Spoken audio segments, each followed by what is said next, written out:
Ladies and gentlemen, the show will commence in 5 minutes. While you are waiting, please hit the like button and share the video link.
Please like and leave a comment, and share this video.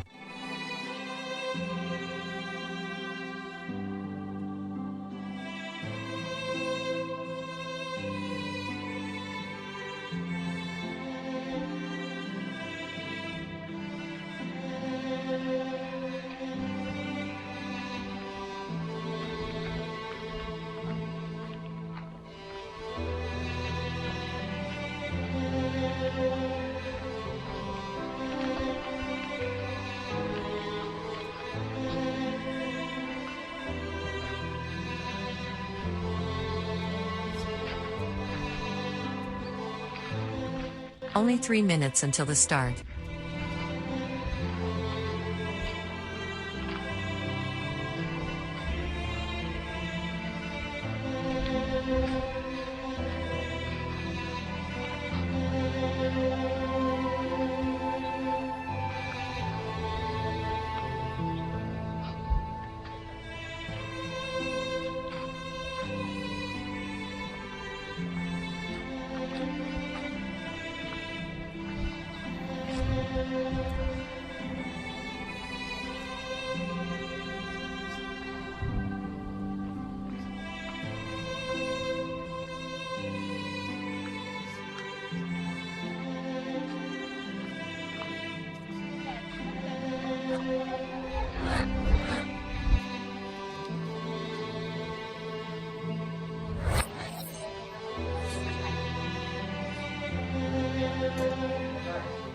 Only 2 minutes until the start.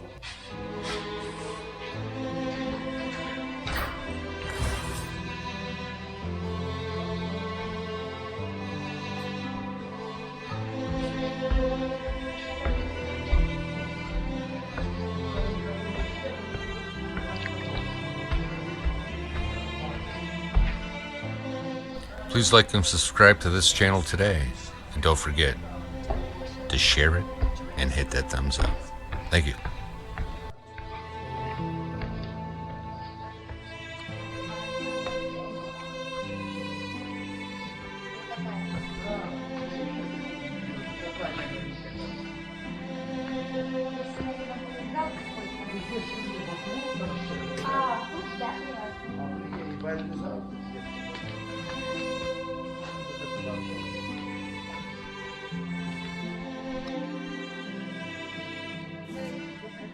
Ladies and gentlemen, the awesomeness is about to start in 1 minute.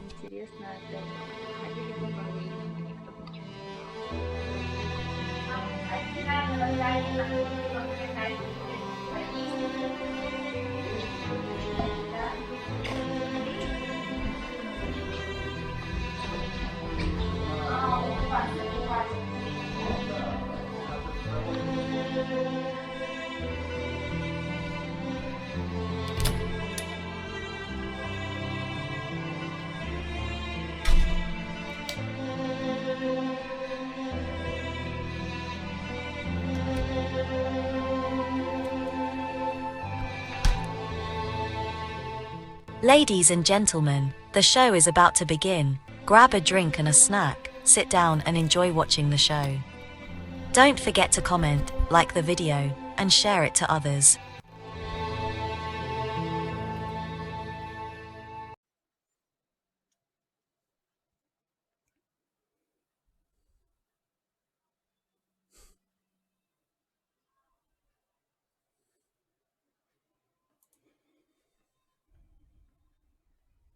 Welcome to show 34. Thanks for tuning in. Had a little glitch there, but we're back online as usual. It's always something. Retaliation. What's going on? Duke, how are you? Oh, yeah, I'm okay. Better put on to Duke. That would be a good idea. Yeah. Well, a little windy outside today coming over here, but yeah, it's okay. Starting to get warm here in Belarus, luckily. It's supposed to have It was a nice day. It was nice and sunny all day. Yeah, we're supposed to have warmer temperatures, I think. Was it beginning of next week or something? Like 19, degrees Celsius. Incredible. 19. Yeah, well, that's what some people are saying, or maybe it's supposed to be the end of next week. I don't know. But that's like summer temperatures. Incredible. Yeah. So, yeah, we, our title is Retaliation. And I guess what's been going on is Russia has been retaliating, and they did find ties. I mean, if you're looking at all of this stuff that's going on, and there's a lot of theories on who did it, who done it, and a lot of people saying CIA, MI6, Ukraine alone, all sorts of things like that. Some people, there was one person I listened to and I liked quite a bit, was Alistair Crook, and he was a former, MI6 agent. And he also had, I guess, some diplomatic post afterwards, or after he got out of the MI6. And he's actually emphasizing the Turkish connection. And I think maybe right after he was talking about it, maybe the sights were on Turkey. And, Erdogan has been sending people out, and they're going around making a lot of major arrests. And you always, with Erdogan, it's they called him a loose cannon on deck, like if you can imagine, like, say, if you're on a boat and it's rocking back and forth and the cannon is just swinging around, pointing all different kinds of directions, nobody can tell which direction it's going to be pointing. That's how they were describing Erdogan. And so you don't know, what's what he's going after. And so, yeah, but like I said, I heard an analysis from Alistair Crook. He was talking about that. And yeah, it's different during the Syrian war. They had definite interests in that, and as so did Saudi Arabia. And now they, of course, kissing and making up with Syria to a large extent. Saudi Arabia has, and I think, it's warmed up quite a bit between Turkey and Syria as well. So, anybody who remembered the old days, we're talking about maybe starting around 2007, maybe a little bit earlier than that, up to about 2015, you might have remembered the name Sybil Edmonds. And Sybil Edmonds was the one that first exposed what was going to be going on in Syria. And she was talking about the United States training a lot of terrorists in Turkey. And it was even put in Turkish publications. And also they were training in Jordan. And so, she was asking, well, what is going on here? Why is the U.S. training all of these terrorists? And of course, at some point right after that is when it started breaking out in Syria. And, that continued. And so-called ISIS is what the name the U.S. gave this group. And they kept taking more and more and more of Syria as the United States was supposedly bombing ISIS, which they weren't. They never were. Actually, they were helping ISIS. As a matter of fact, ISIS is a proxy of the United States. Most people know that by now. And ISIS didn't start to get defeated until Russia came in. And originally it was funded by well, I think this is what Alistair Crook will even tell you, that it was originally funded by Saudi Arabia, and even the white helmets were funded by Saudi Arabia. And then they were getting a bad reputation, Saudi Arabia, so they stopped doing that. And then the US and maybe the UK were funding ISIS supposedly, and then they were stealing Syria's oil and sending these massive convoys, and it was laundered through Turkey, and probably a lot of it going into Europe. The bank they used was well, am I allowed to say this stuff on YouTube? We're not on YouTube. Not on you. No, we got kicked off. Not kicked off as in because we had a like glitch and Oh, okay. Well, then I can talk freely. yeah, you can talk freely. Sorry about that. Okay. Yes. Okay, well, anyway, the money was laundered through Goldman Sachs. This is all well-known stuff, and it was, I guess, the point man when all this oil was getting, oil was getting to Turkey was Erdogan's son. So, and at that time they were, he was a declared enemy of Assad, and like I said, now it's kind of warmed up quite a bit, and yeah, those are different times. But anyhow, you fast forward till today, and yeah, the U.S. Obviously is still involved with this ISIS, and if ISIS even exists. But anyway, let's watch this video if we can. Hopefully, the glitch is all finished, and we can see what Mr. Alistair Crook says about this. Yes. Hang on. Give me a second. Yeah, Glitching still. No. Just as we start. Yeah, We were talking about it. I was going, no, it'll be all right. yeah. Oh, no audio. I'm trying to get audio now. What's going on? Yeah, maybe go back to the beginning if you can too. Always these glitches. Yeah, but it's all this recent history, it's like you don't even have to be that old, if you. Okay, it's clearly a sort of cover story, I think, because really ISIS-K is not real. It was a parallel to ISIS that was created Also by the not Western real. services as Saudi Arabia stopped, if you like, supporting the mainstream ISIS because of the bad publicity that was coming from the jihadi actions. And so they needed something. And what it is essentially it's a corridor that exists going from sort of really from Turkey past northern Syria and into Iran, and it was basically aimed for infiltrating sabotage groups into Iran and some jihadis into Syria. Just to be clear, Turkey has a training ground and has been training, if you like, jihadists. I mean, and some of them have gone to Ukraine, particularly the Tatars of Crimea. But also others have been. It's part of a, if you like, a process that Erdogan has overseen to see a sort of pan-Turkic group emerge across the southern part of Central Asia. So, no, I don't think so. It's just really a funnel, and it also is a source of mercenaries. And these 4 people that took part in this Crocus operation were clearly mercenaries. They weren't jihadists. Mm-hmm. Yeah, that's what a lot of people are saying. That's what Scott Ritter says too. And there's so much to know about this. The guest we had on the last time, Michael. Yeah, Michael Delacroix. Brock. Yeah, he seemed to know a lot about like Tajiki, like these groups from those places. There's so much to know. What Alistair Crook didn't mention, there's the Jundala, which, remember Riki, he was killing Iranians, like the Iranian National Guard, and they captured him.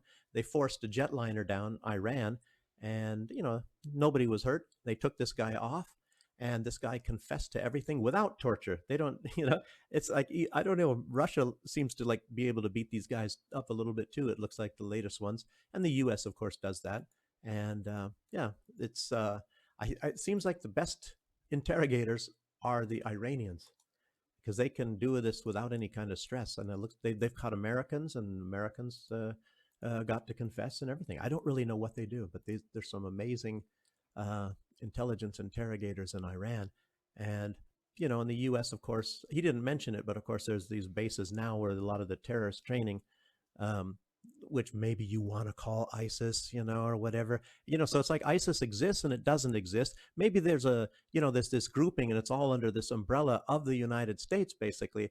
And of course, the U.S. does it on that Al-Tanf, or near Al-Tanf military base. I think they have 3 bases there nearby, and that's where they do a lot of the terrorist training, the U.S., because, the U.S. is the biggest sponsors of terror in the world by far. Probably you can take anybody that you claim sponsors terrorism and times it by 3, take them all together, times it by 3, and the U.S. still sponsors more terrorists. But of course, we're not supposed to be talking about that anywhere, you know. But it's the truth. So, yeah.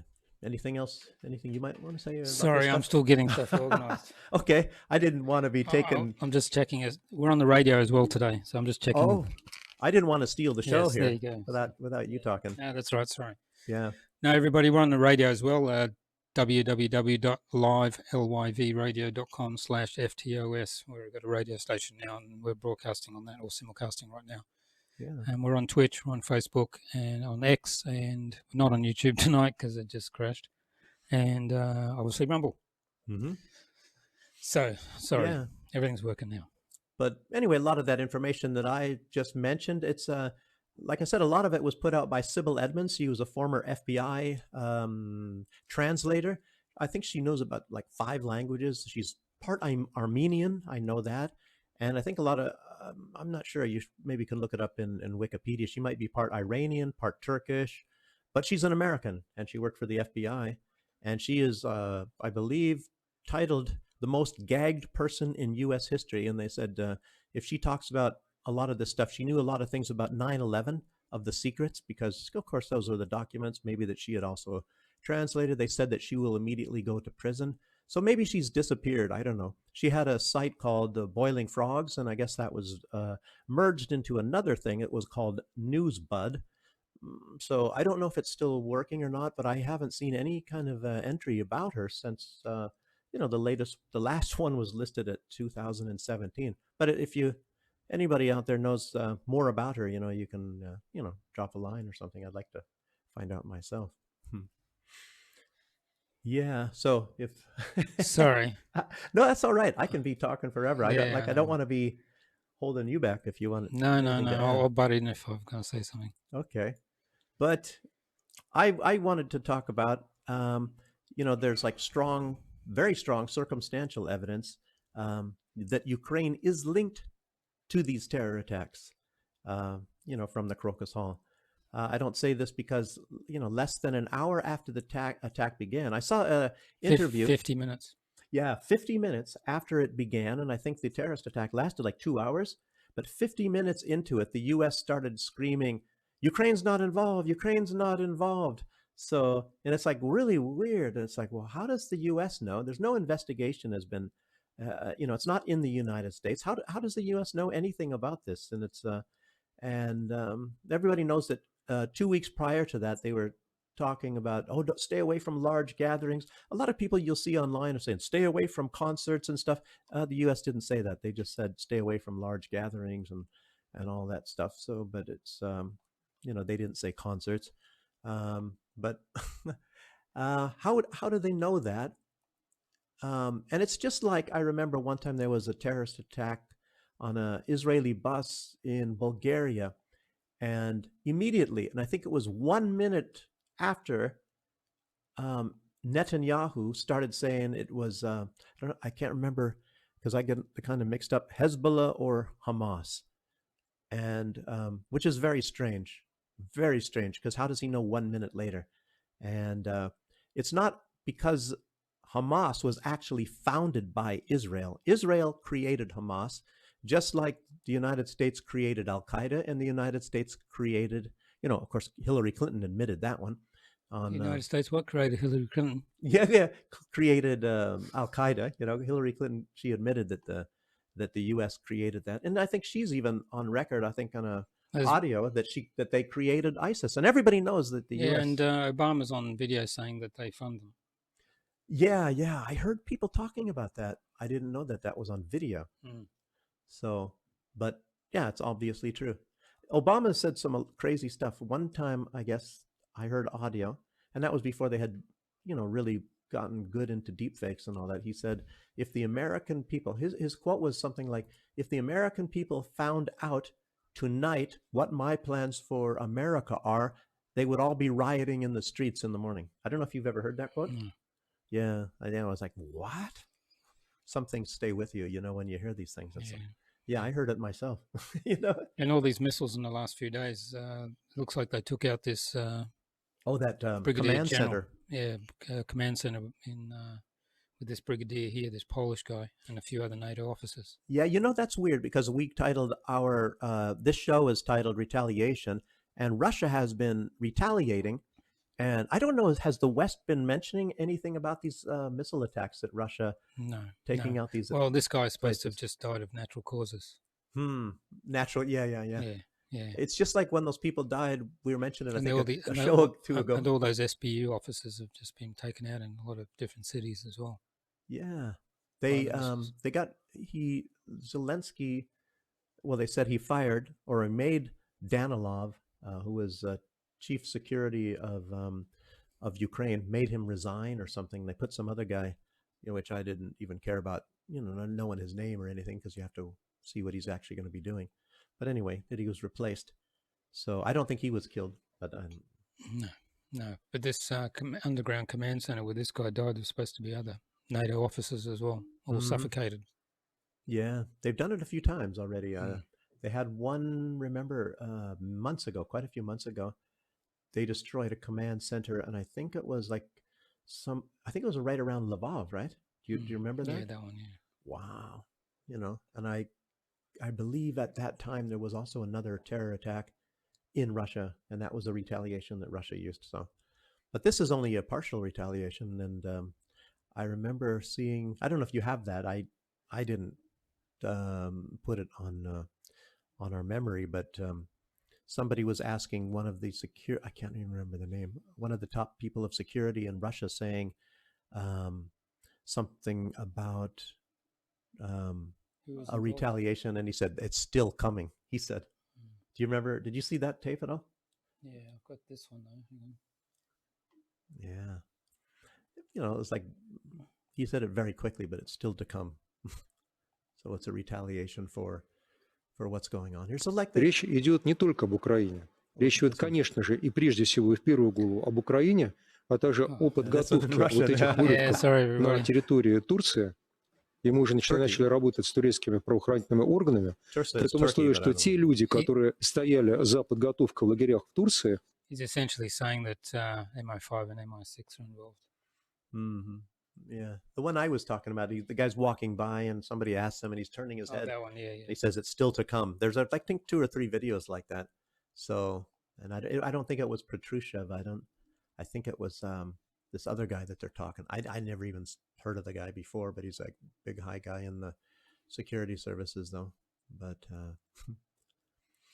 yeah, but one indicator, obviously, and it's not as big as what everybody was thinking at the beginning, that these people were fleeing to Ukraine, but like Michael mentioned that last time, which is true. It's not incriminating because, you try to seek some kind of a safety, and maybe the best safety is to go to Ukraine if you just killed a bunch of Russians, so. Yeah, but have a look on that photo they did. They were holding up their left hand like this, which is wrong because ISIS do it. Because in Muslims, you don't hold up your left hand because that's the hand of the devil. So they always do the right. So that was wrong as well. They did. That's what Scott Ritter was talking about. Yeah. There's a lot of things they did wrong, and like they said, they normally don't run away. They die for their cause and all that sort of thing. So Yeah, they martyr themselves. True. He said a lot of things. I have that listed in the notes a little bit later on, but. But that they were running there and that they had safe passage was arranged for them. And it's like, well, how did they get the telephone number, or how did they get a contact or whatever in Ukraine in order to get this safe passage? And if they didn't have the contacts already, so that's incriminating right there. Yeah. So, who did they call? And I guess Putin says, he wants to find out who was waiting for them in Ukraine. Obviously, from what we know now, those carrying out the attack were mercenaries, as they just mentioned. They are more mercenary than they were Muslim extremists. And most Muslims would probably say these are not Muslims. You don't do this stuff in Ramadan. Killing people during the month of Ramadan. Well, here it is with Scott Ritter. That they're not extremist Muslims. They are solely political mercenaries. We have a video. Oh, here it is with Scott Ritter. This one was done soon after the attack, and of course he has modified, things a little bit. So let's hear this one first. Russian President Vladimir Putin has just finished delivering an address to the Russian nation about the horrible events that transpired yesterday at the Crocus City Hall and concert venue outside of Moscow. A terrible terrorist attack that has killed hundreds, and the death count 100 and something is still being tallied. The president spoke forcefully. He spoke directly. He spoke about the resilience of the Russian people. He spoke about the absolute destiny of the perpetrators, the harsh justice that will be meted out to him.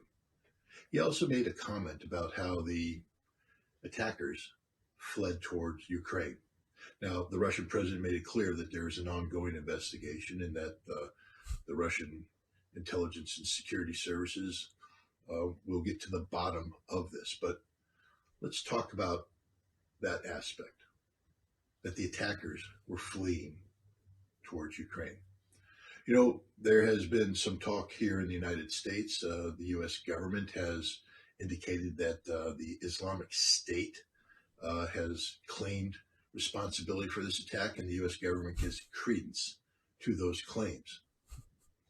But at the end of the day, people of violence always tends to navigate towards their true north. And what I mean by that is, let's take a special forces team operating behind enemy lines. If they're compromised, they try to go home. They try to escape and evade towards friendly lines. ISIS has loyalty to their perverted version of religion, God. Their true north is to become martyrs, to navigate home to heaven. But that's not what these terrorists did. Their true north was Ukraine, and they were navigating toward Ukraine. And that's all we need to know about this. This was an attack that was linked to the ongoing conflict in Ukraine. Who is behind this attack, who the masterminds are, the Russian security services will find out. But whoever they are, they reside in Ukraine. Let's parse this out just a little bit more. The CIA has been working with Ukrainian intelligence since 2014 to carry out espionage, to carry out acts of violence against Russia. And since 2022, when the Russians initiated the special military operation, the CIA has been working with Ukrainian intelligence to double down on these acts of espionage and violence. We know that the CIA is behind the recruitment, training, and direction of various anti-Putin Russian extremist groups that are operating under the umbrella of the Ukrainian intelligence services. These forces are carrying out active attacks against Russia as we speak in the area of Belgorod and Kursk. Let me make it clear. The CIA is behind the invasion of Russia by CIA-backed and funded Russian nationalist groups working for Ukrainian intelligence. So for those who would say, well, the CIA would never be behind an act of terrorism in Moscow, why not? Yeah. The CIA right now is behind an active invasion of Russia.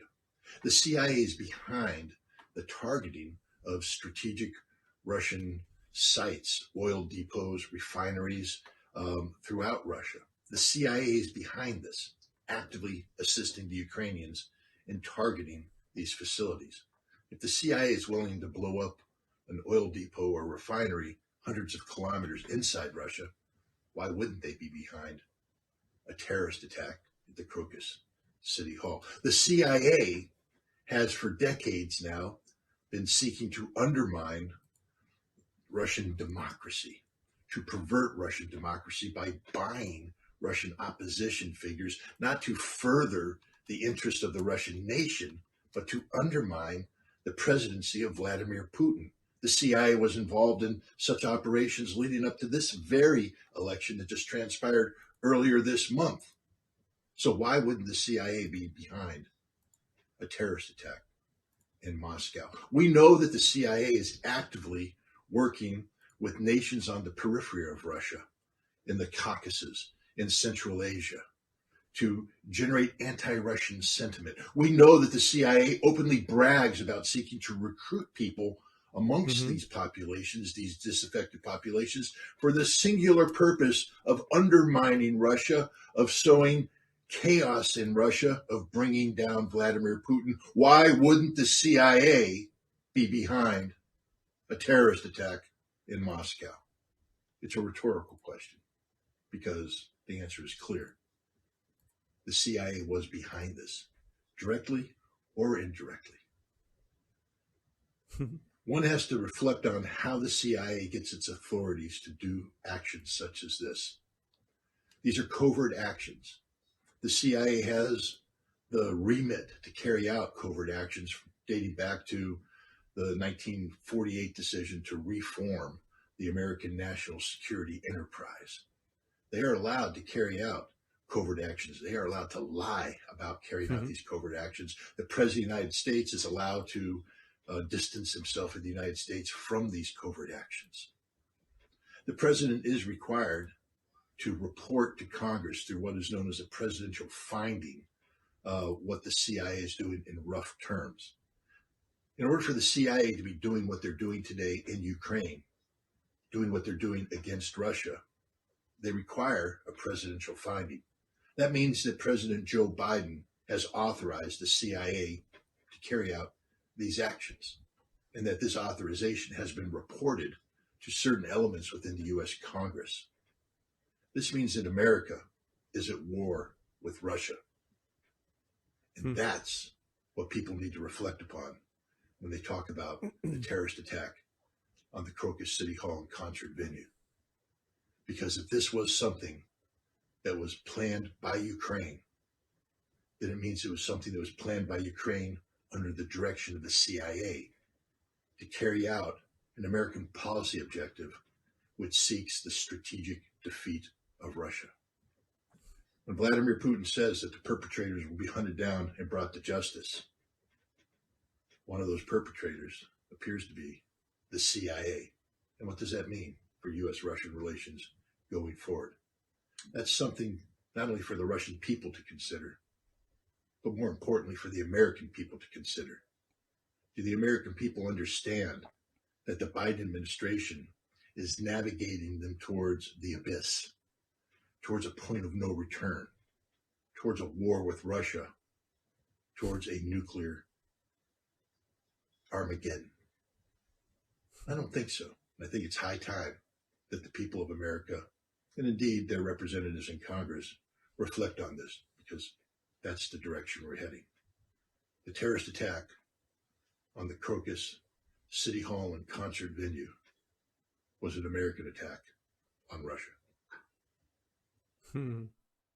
Yes, I don't know. You can't really deny anything that he says there. You know, one thing he said after this interview is these were, of course, not Islamic fundamentalists. These were people that took money to commit an act of irregular warfare. You know, and there's too many signs that show that these are not hardcore Muslim fundamentalists. So, you know, I think somebody called them thugs. You know, so these are thugs, and you see how easy it was. And I think they were even some people say there's a video. I didn't see that, and I wasn't really looking. But apparently they're like laughing and joking when they're shooting and killing those Russians and things like that. And yeah, you see this dangerous ideology, what's going on. It's spreading from the Ukraine, spread all the way into the Baltics. It's spreading now back into Germany, and it's Poland. It's going all over the place.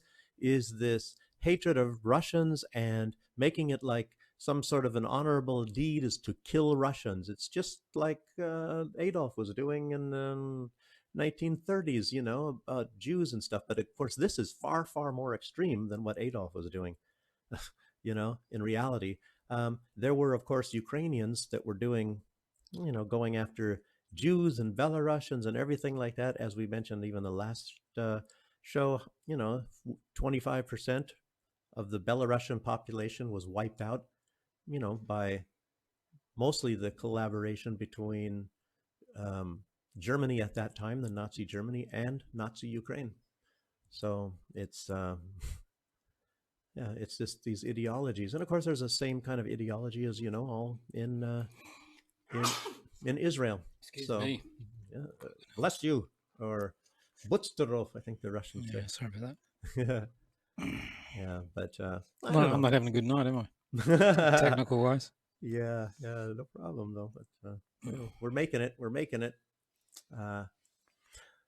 Yeah, but there was also, I'll tell you what, there's other people, what I was saying, there's, and it's to me, it's not really grasping at a straw. Like I said last time, I was in an intelligence battalion in the military, and, and you learn a lot of things. And I mean, all you have to do is live in the United States and keep your eyes open, and, and start saying, well, why is this and why is that?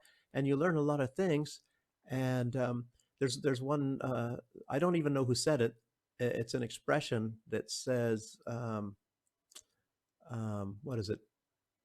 Well, I don't know. I think I wrote that a little bit later on. It's to find out who controls you, you find out who you can't, you just have to ask yourself who you can't criticize. And if you look at who runs for president, whoever runs for president, you're not going to make it. You're not going to make it in any really high office if you criticize Israel. The only one that I know of that has actually made it, and made it more than once or twice, is that Ilhan Omar.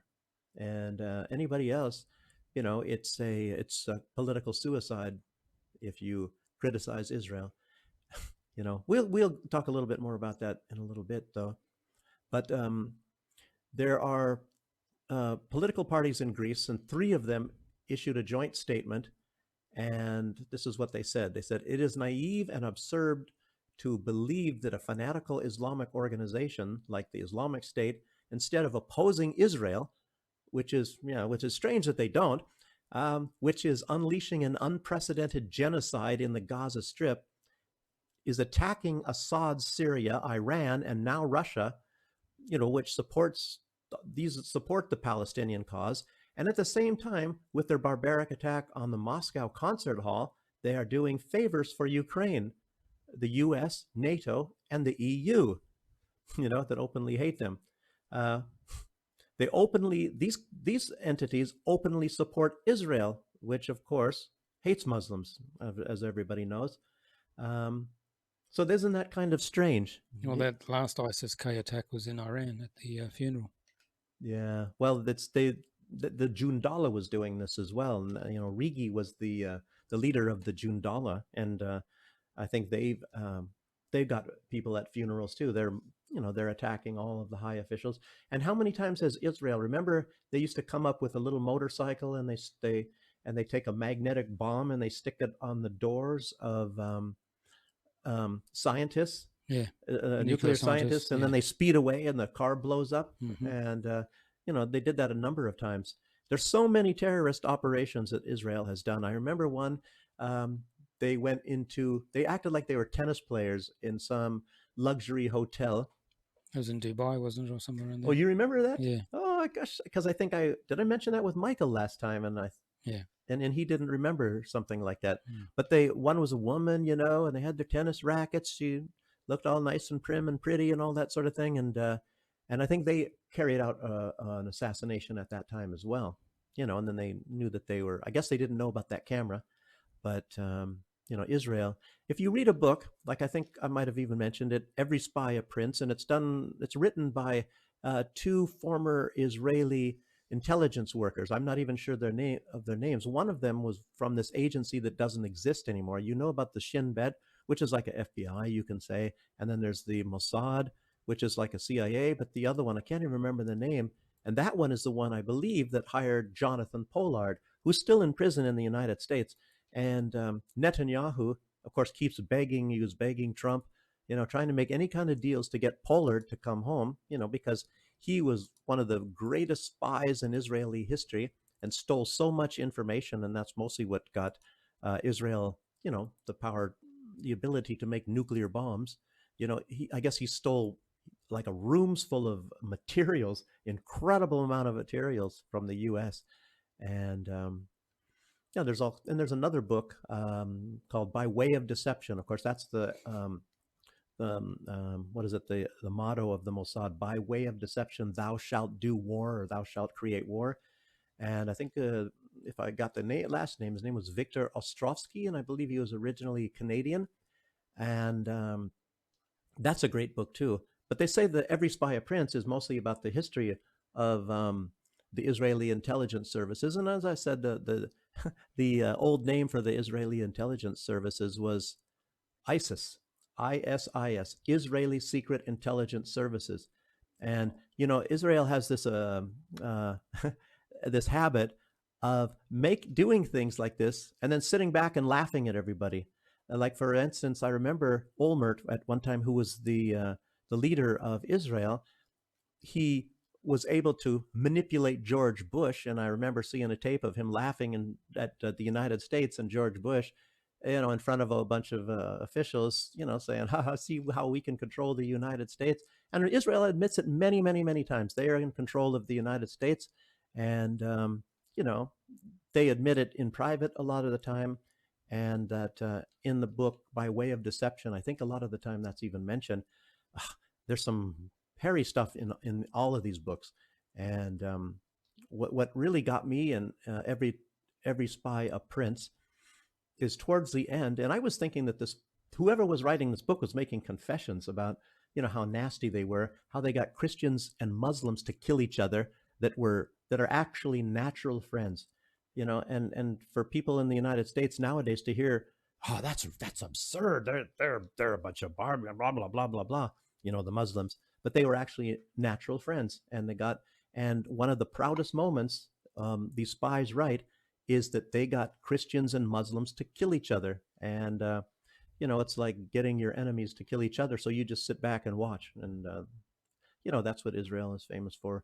So anyway, I'm just. These Greek politicians are hinting, and they're never going to come right out and say, who they suspect has a hand in this. And I'm just saying just has a hand. I'm not saying they perpetrated it. Israel is not so sloppy they would not have done something like what's going on now with this terrorist attack. But they are hinting that somebody has a hand in that, and they can't come out and say it because they can just forget about the election if they're gonna say something like that. Yeah, and we can go now to the United States. Kirby, there's some of these videos, he's trying to look sensitive in one, and that the United States, they hate the Ukrainians. They actually hate the Ukrainians. Scott Ritter at least came out and admitted that. And historically, they've always hated the Ukrainians. And I remember even in the Army that I heard that. I could tell you lots of stories, but one person was acting, when I was in basic training, they were acting like they were Russian, and they came and they talked to, I think it was like, how many of us? 250 of us soldiers in this big room, and this woman, she had on a uniform, and she was trying to talk with a Russian accent or whatever like this. And I knew a couple of things in Russian. So some of these guys, even though there's 250 soldiers in the room, they wanted me to say something, and I just said, "Where are you from?" in Russian. I just knew a few phrases is all. And she said, "Where are you from? Are you from the Ukraine? I don't understand your accent," or something, like that. But anyway, she was just an American soldier trying to act like she was a Russian like that. And, but it's, it was pretty funny. But anyway, here's this video with John Kirby, and he can show you how these guys are actors. These are just natural actors. To look at the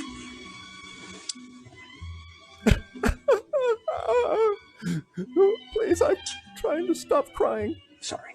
It's difficult to look at some of the images and imagine that any well-thinking Putin, that brutal murderer, serious mature leader would do that. So I can't talk to his psychology, but I think we can all speak to his depravity. This is war. It is combat. It is bloody. It is ugly, and it's going to be messy. And innocent civilians are going to be hurt going forward. I wish I could tell you something different. I wish that wasn't going to happen, but it is going to happen. Gee, isn't that strange? Why didn't he mention the fact that Ukraine had killed 14,000 ethnic Russians before Putin actually even called the special military operation? Those 14,000 are not worth crying about, I guess. And the fact of the matter is that these, what now is it, 32,000 Palestinians, all these people virtually are unarmed. And most of them are children, but he doesn't have a tear to shed for them. Isn't that incredible? Not at all. You know?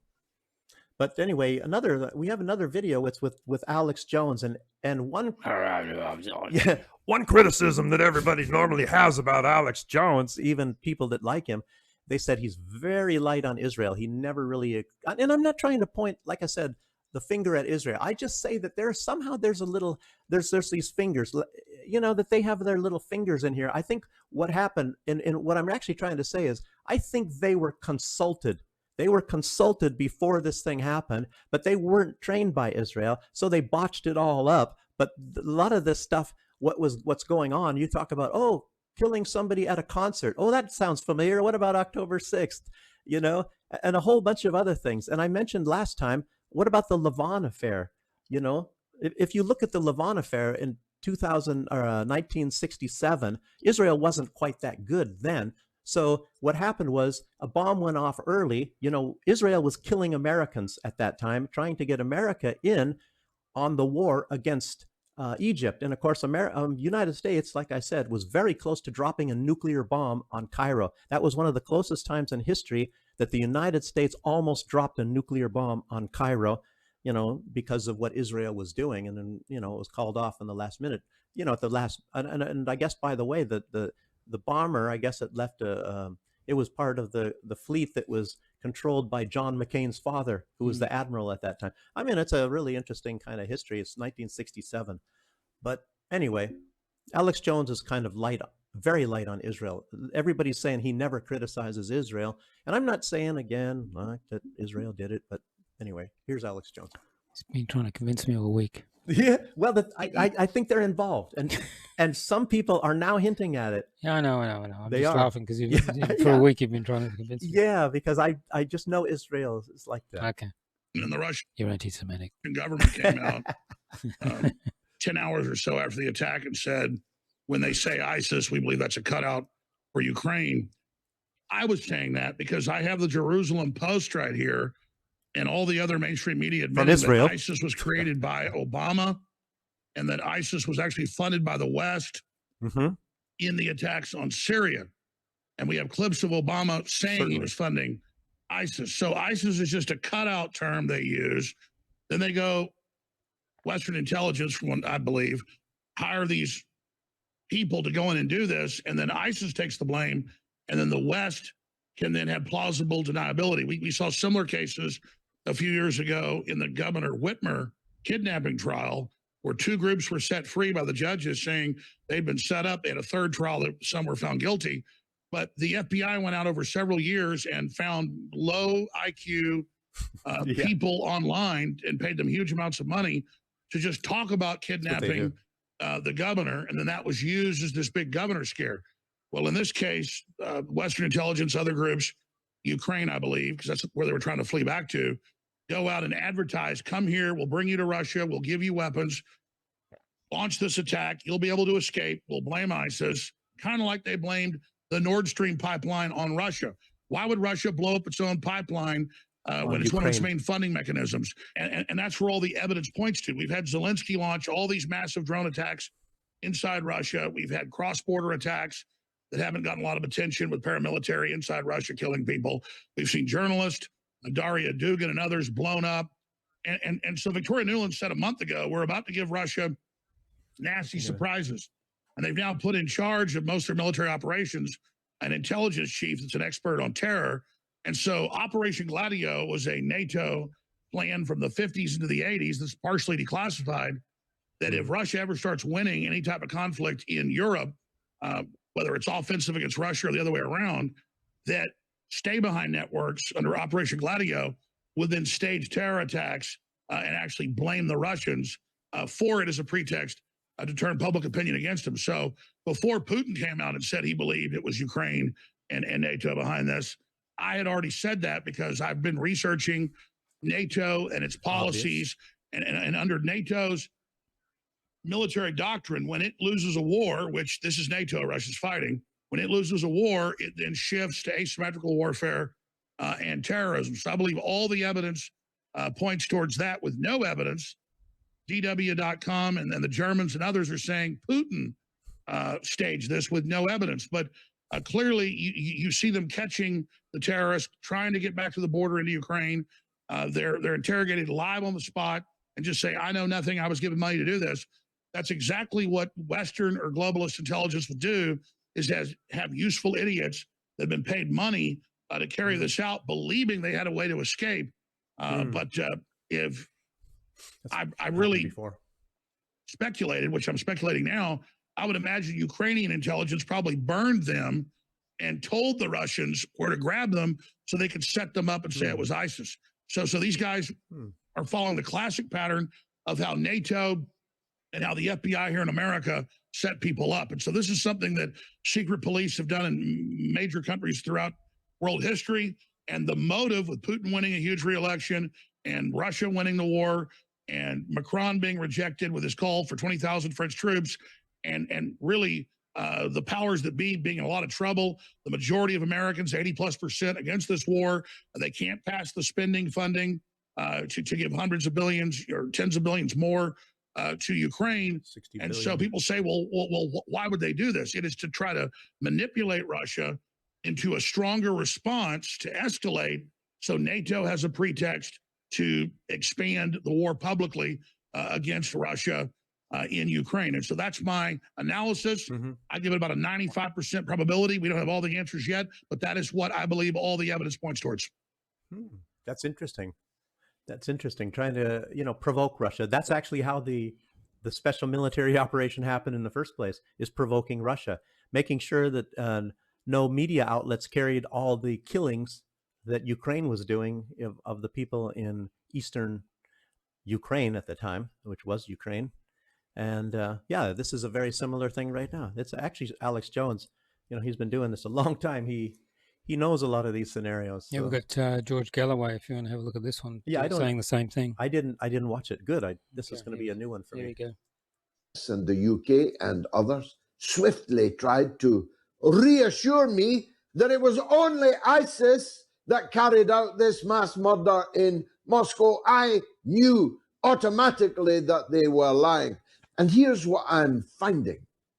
I'm finding, first of all, that no one has explained the unannounced visit of President Barack Obama to meet British political and security officials in 10 Downing Street 3 days before this terrorist crime was carried out.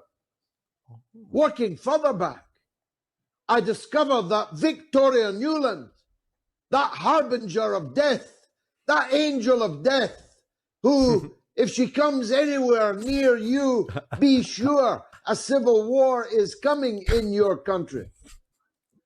I saw her with my own eyes, promise the Russians some nasty surprises in the next few weeks and months. I'm working further back, and I discovered that the White House spokesman, John Kirby, announced that American citizens had been warned to stay away from crowded places, including shopping malls and theaters. And so I have 4 pieces of evidence in my mind that leads me to believe that the United States, that the NATO allies and their proxy servant, the state of Ukraine, the remaining state of Ukraine, were in fact responsible for this mass murder.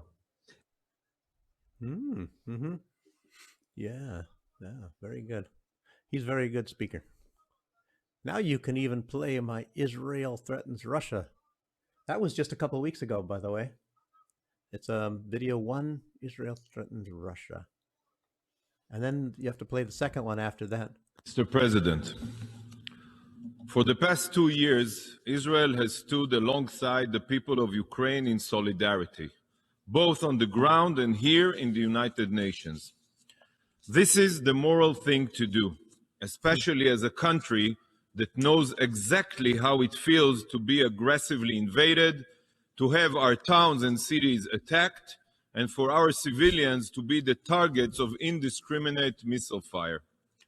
The State of Israel has always and will continue to remain committed to Ukraine's sovereignty and territorial integrity. Distinguished representatives, Israel has shown its support for Ukraine not only through words, but also through actions.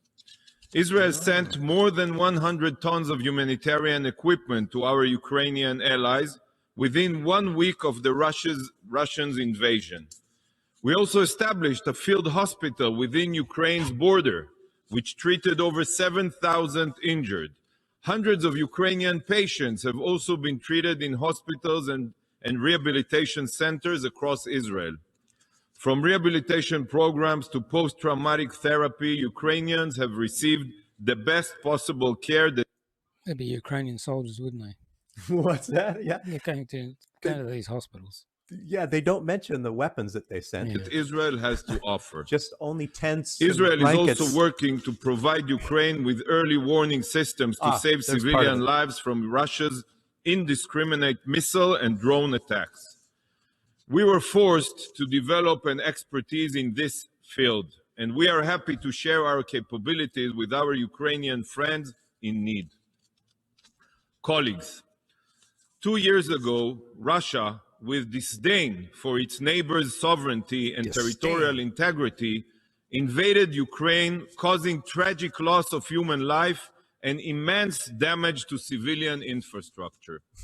143 days ago, the brutal terror organization of Hamas, in utter violation of international law and also complete disdain for Israel's sovereignty, invaded the Jewish state, murdering, raping, and destroying anything they could lay their hands on. Still saying the raping. Both of our countries, Ukraine and Israel, are fighting a battle for our survival. We are now living in an era during which forces of instability act with impunity. International law be damned, morality be damned, and peace and security be damned. Hear it? But today, not only do these forces use military power or terror, but they have another tool. They have converted the UN and its bodies into a weapon against freedom and liberty. This is what the UN has become. Today, the Security Council cannot fulfill its basic mandate to defend sovereign states from invasion or even condemn violence. Whether it comes to combating the aggression that Ukraine defends itself against or the terror that Israel defends itself against. The Security Council is paralyzed in the face of violence, and the entire UN system is being held hostage by political interests. The UN system is being held hostage by political interests. For purely political reasons, neither the Security Council nor this body has condemned Hamas or its massacre. The audacity of those who invade others and attack civilians to baselessly lecture the law-abiding democracy of Israel on international law is the perfect example of how destructive this institution has become. Listen to this.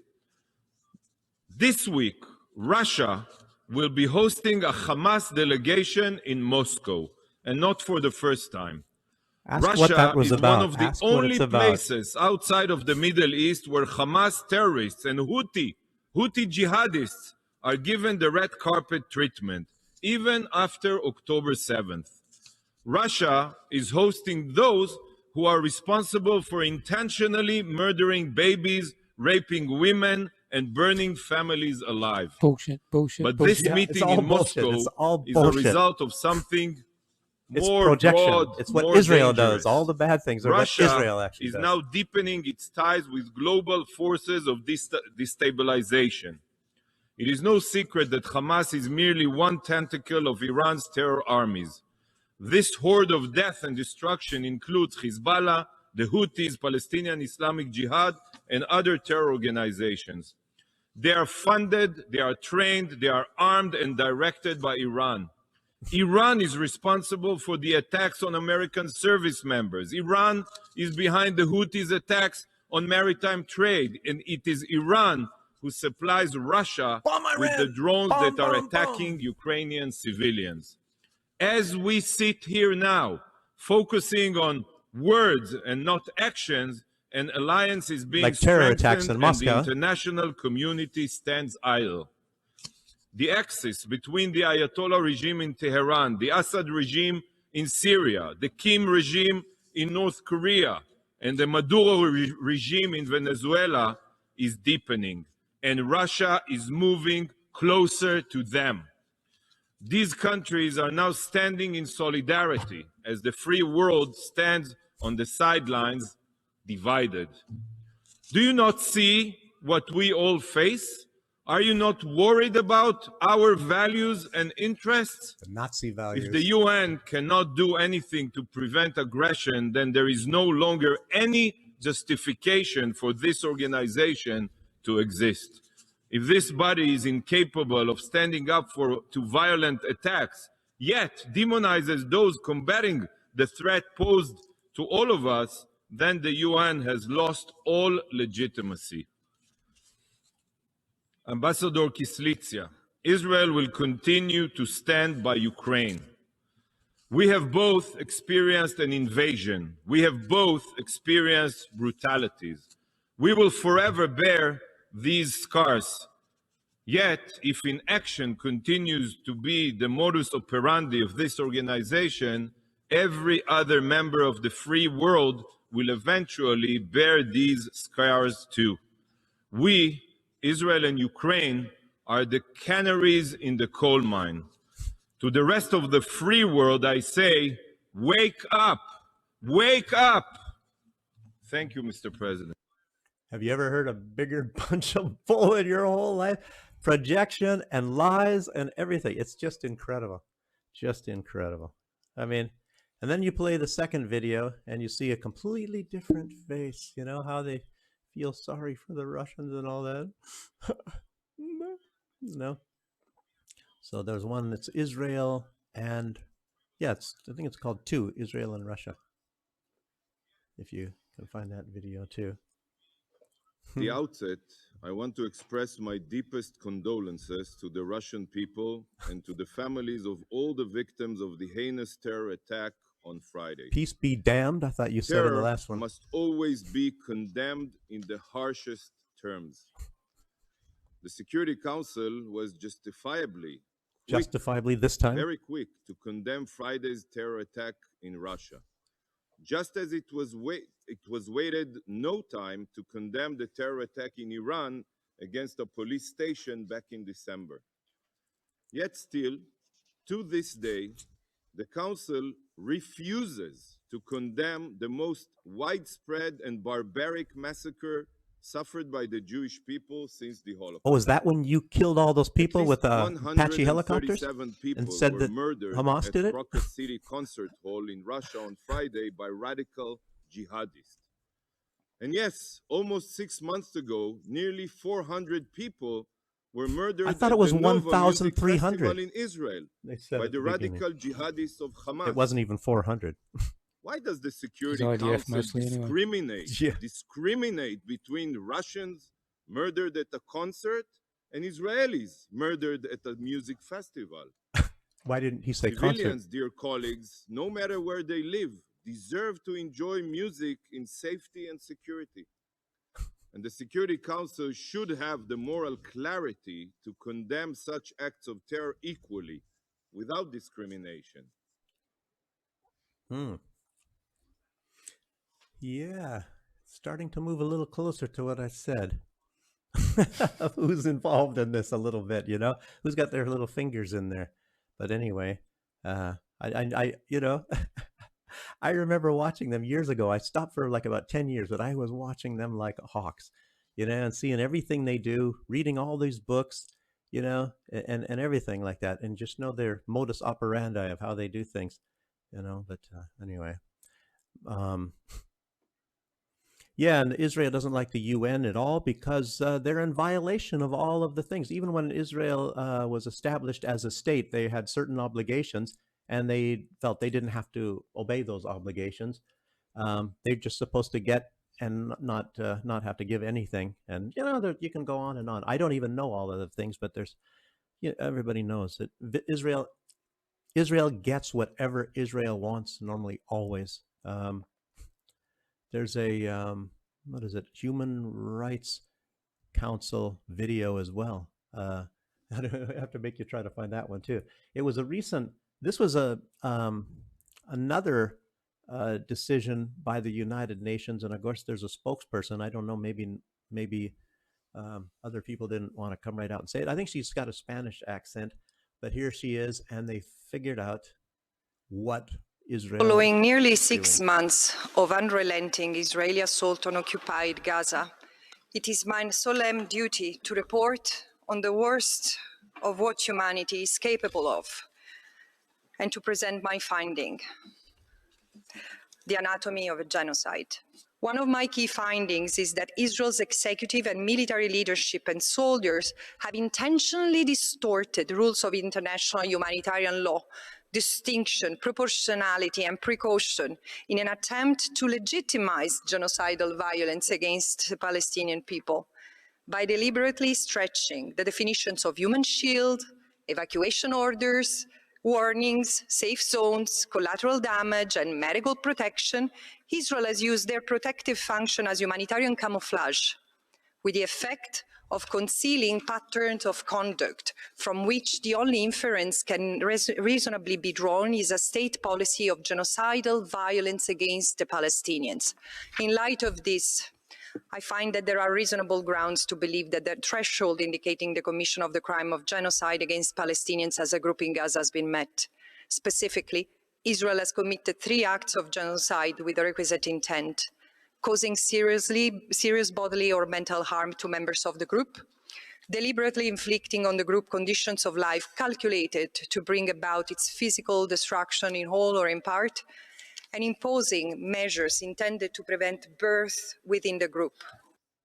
So it's much, much, much more than that. Some people are saying that this is like the first time, you know, because I guess it didn't even happen maybe necessarily in Yugoslavia or, you know, Kosovo, I mean, you know, Serbia, but these people actually film themselves like killing innocent people and admitting it on camera. They want to kill babies and children, and they actually do, and they're celebrating it. That's why they want to ban TikTok. Yeah, well, you're probably right on that. But this is the first time that it's caught on camera, and yet Israel still denies it. Even when officials are even saying this stuff. It's incredible. And you know, here's another thing. It's like when they talk about Russia meddling in the U.S. elections, and they never seem to provide any evidence, none whatsoever. But look at this. What about Israel when it concerns American elections? Look at this. Look at this put out, I guess, a tweet by AIPAC. Another great night for pro-Israel Democrats. All 8 AIPAC-endorsed Democrats, in other words, paid for, won their primary election tonight. So far this cycle, all 40 AIPAC-endorsed candidates have won, in other words, admitting that they meddle financially in the U.S. elections. Being pro-Israel is good policy and good politics. And this guy down below says, imagine any other country bragged like this about their interference in domestic politics. It's just incredible. You can come right out and say, you meddle in the worst ways in a country's elections, and it's not a crime, and nobody has anything to question about it. No. It's like this, like I said, you know, just find out who controls you. Just ask who you are not allowed to criticize, and guess who controls America. And as a matter of fact, I'll tell you what, you talk about another, you know, I'm not talking about the Israeli Nazis, because that's exactly what the government are Nazis, just like in Ukraine. But you talk about another Nazi, you know, the founding Nazi, Adolf Hitler, he's down. A quote from him is saying that America is a Jewish experiment, which I like. Again, I don't have anything against Jews. Maybe Adolf Hitler had something against Jews. I just don't like You think? that form about, what do you call it? Some people call them Zionists, but they're actually Nazis. They're no different than Nazis. They're taking over land. That's what the Nazis did. They called themselves superior to at least one other ethnic group, and that's exactly what. As a matter of fact, the Israelis, I think they call themselves superior to everybody else who is not Jewish, apparently. But even though they hate a lot of other Jews, I think they call this people that are not Jews goyim or something like that. But like I'm saying, not all Jews are like that, and there's negative things maybe in the Islamic religion. There are negative things in the Christian religion, that you can construe to make it look like they hate everybody else. So it's not like, that's not like saying that that's the way it is. Yeah, but I don't know. We can talk about now somebody who has a completely different mindset. Well, here she is.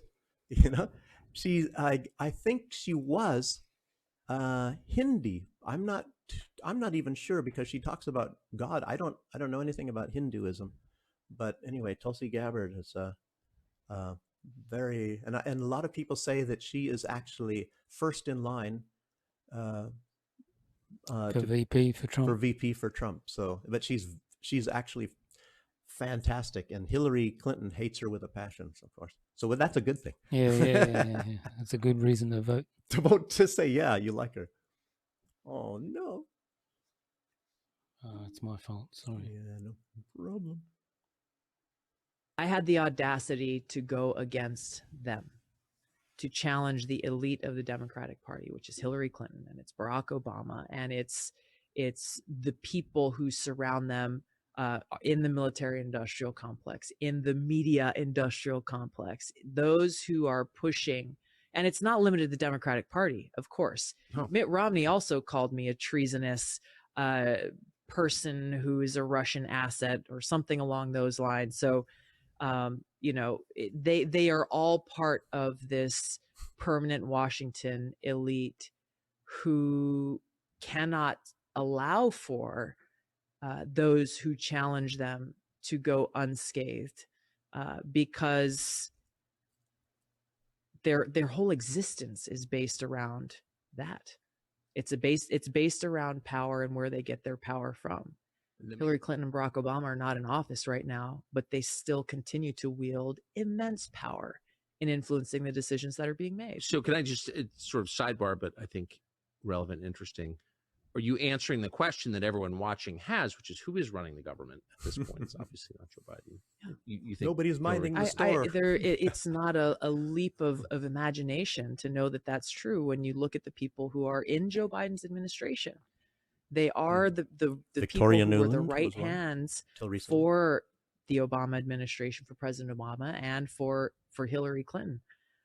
When Hillary Clinton said herself the other day, she said, "Oh yeah, I talk to the White House every day."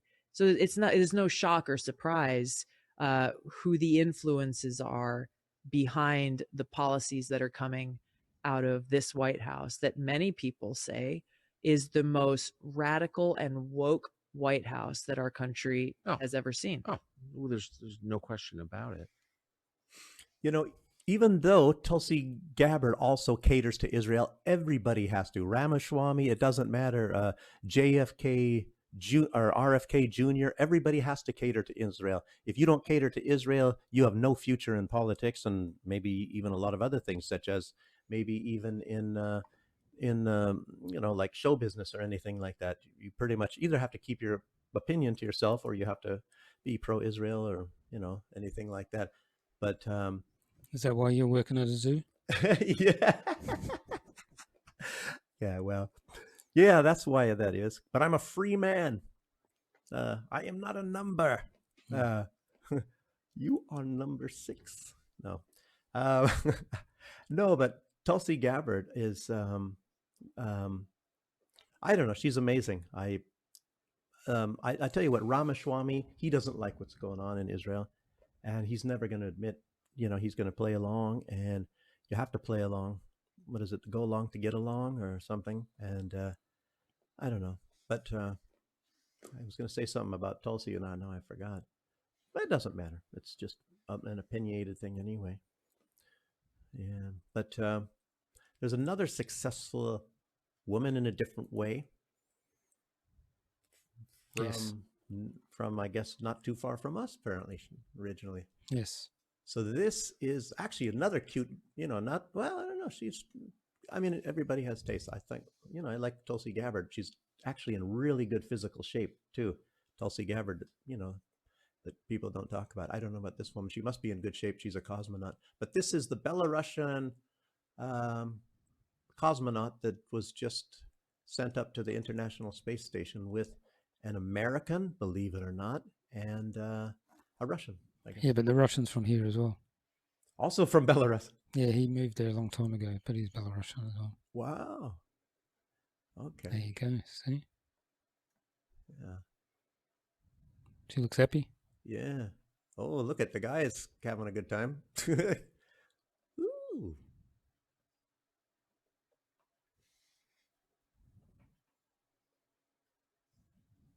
There's no sound on that one, of course. No. But I don't know if I mentioned it. I think I might have mentioned to you off camera before, but one of the first people that were shot at this Crocus Hall was actually from Baranovichi, a place where I stayed when I first got here, a small town halfway between Minsk and Brest. So the border to Poland and Ukraine, kind of. So yeah, so that's just I'm just trying to find a photo of that guy. Here we go. Give me a second. Who's also from this area, you mean? Yeah, here we go. There you go. As you see, he's got a Belarusian flag on as well. Oh, he's in the middle? I can't see. It's a very small picture. Yeah, look. Whoops. Oh, we lost it now. Because of Belarusians and things there. There you go. Oh, okay. Now I see her flag. It's a big one. Yeah, and same here. Okay. How come the American is not wearing a Belarus? No, just kidding. Yeah, just kidding. She's got an American flag. If you have a look. Just kidding. But at least they can agree on one thing and I guess get along in the space station. That's something. Unfortunately, in sports, they kick Russia and Belarus out of everything. Sports, it's not supposed to be political, but of course the West makes that political. Yeah. Because it makes maybe the West look bad if Russia wins some kind of a event or something like that. But a place they're never going to win, I don't think, is on the borders of Belarus. So we have...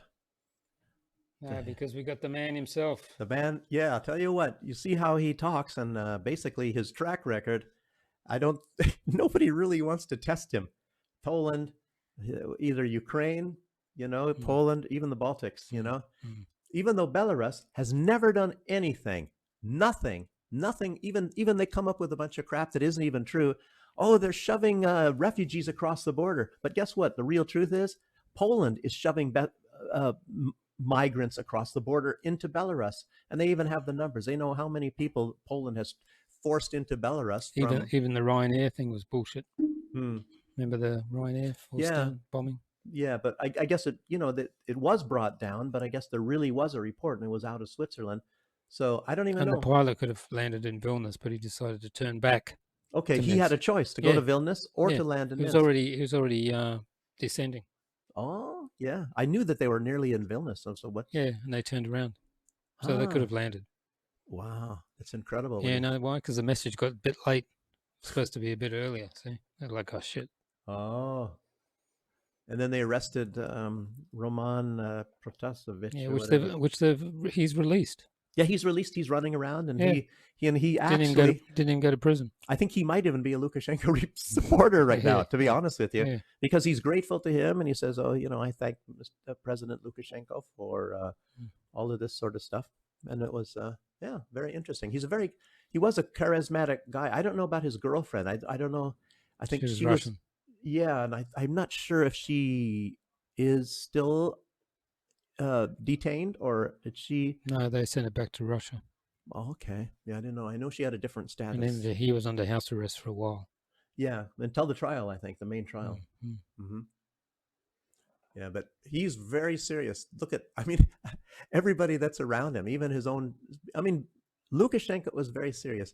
You know, in the United States, when somebody runs for president, you remember John McCain, they said, oh, you want to be the guy that, you know, they're supposed to act like, oh, a guy you want to go out and have a beer with or something like that.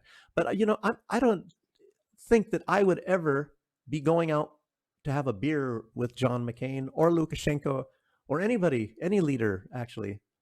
I don't think as a matter of fact, I ate dinner with Ronald Reagan once, but you know, that's a whole different ball of wax. But anyway, it's like you don't aspire to go have a beer with John McCain or Lukashenko. What's he saying for our audio version?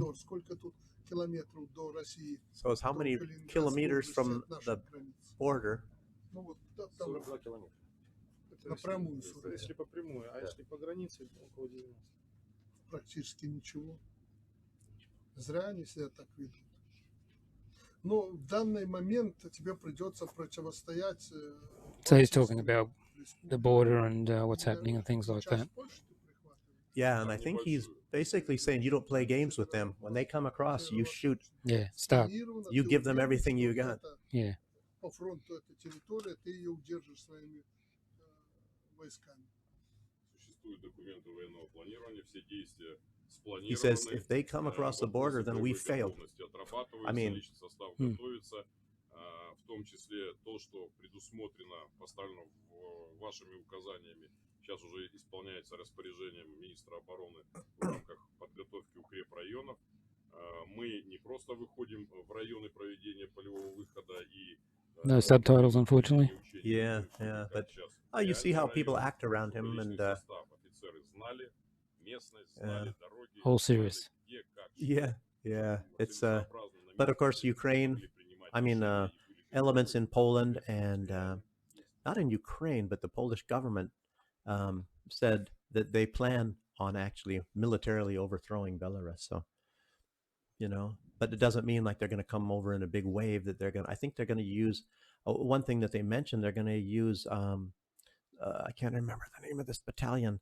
Of a lot of them have been wiped out in Ukraine already, but these militants, Belarusian Nazis, is what they were. So a lot of them left to fight for Ukraine or went into Poland, and you know, it's like that guy that got taken out by the FSB in Russia last week or the week before. Where the fake president was saying, oh, he's got 2 kids. Yeah, but he shot the FSB and he blew things up. Yeah.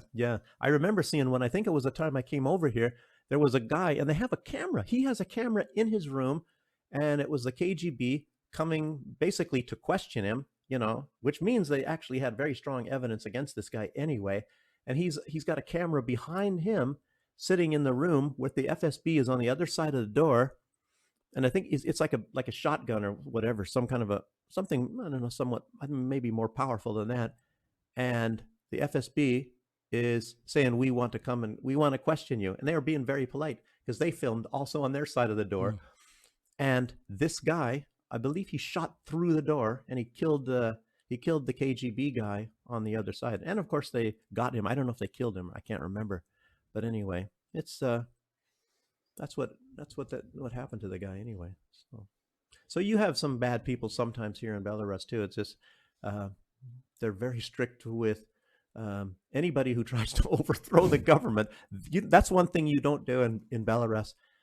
Matter of fact, you don't do it in any country. Well, if you don't like it, leave the country. Yeah, and that's what he says. Lukashenko says, hey, if you don't like it, then leave. Yeah, go away. Yeah. And if you don't have any blood on your hands, you can come back. Yeah.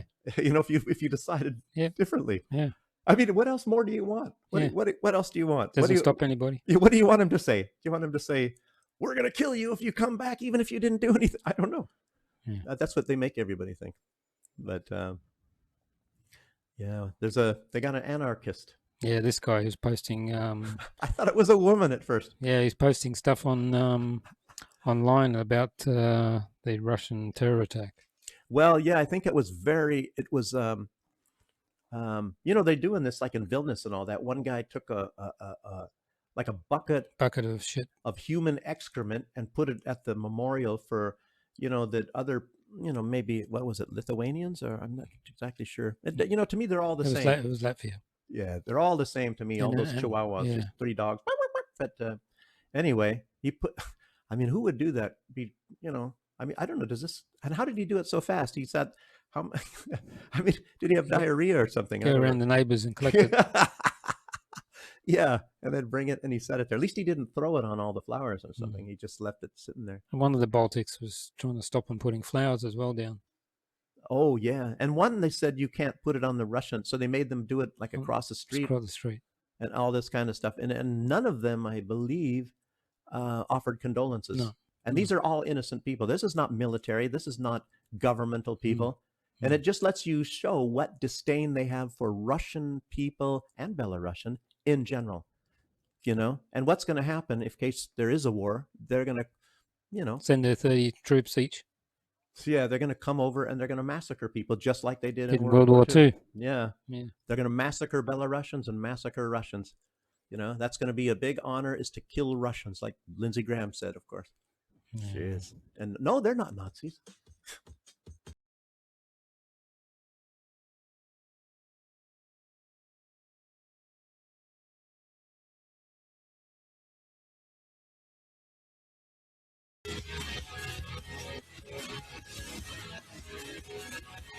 Dangerous. Of course, they're not coming in with big guns and weapons and flak vests either. Oh, there is a flak vest there.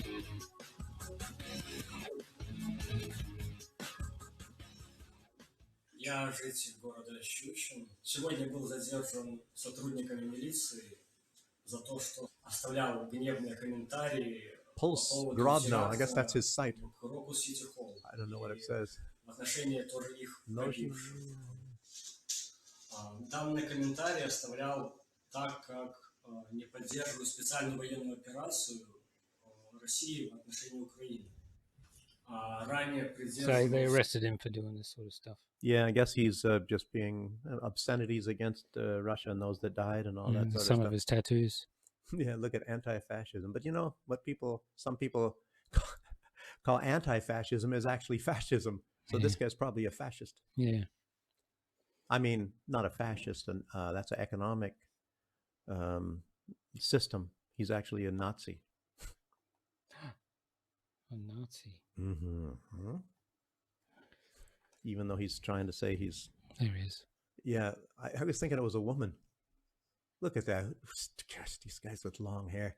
I mean, look at these guys. Oh. Yeah, like you. His is brown though, yours is grey. Yeah, see, that's a big difference right there. I don't have a shirt like that. I thought it's supposed to be upside down. There you go. Yeah. And say anything online, you've had it. Say anything online and you've had it. They will arrest you. Yeah. As they should. Yeah, well, it's incredible that, I don't know. I don't have any desire to do that, but I was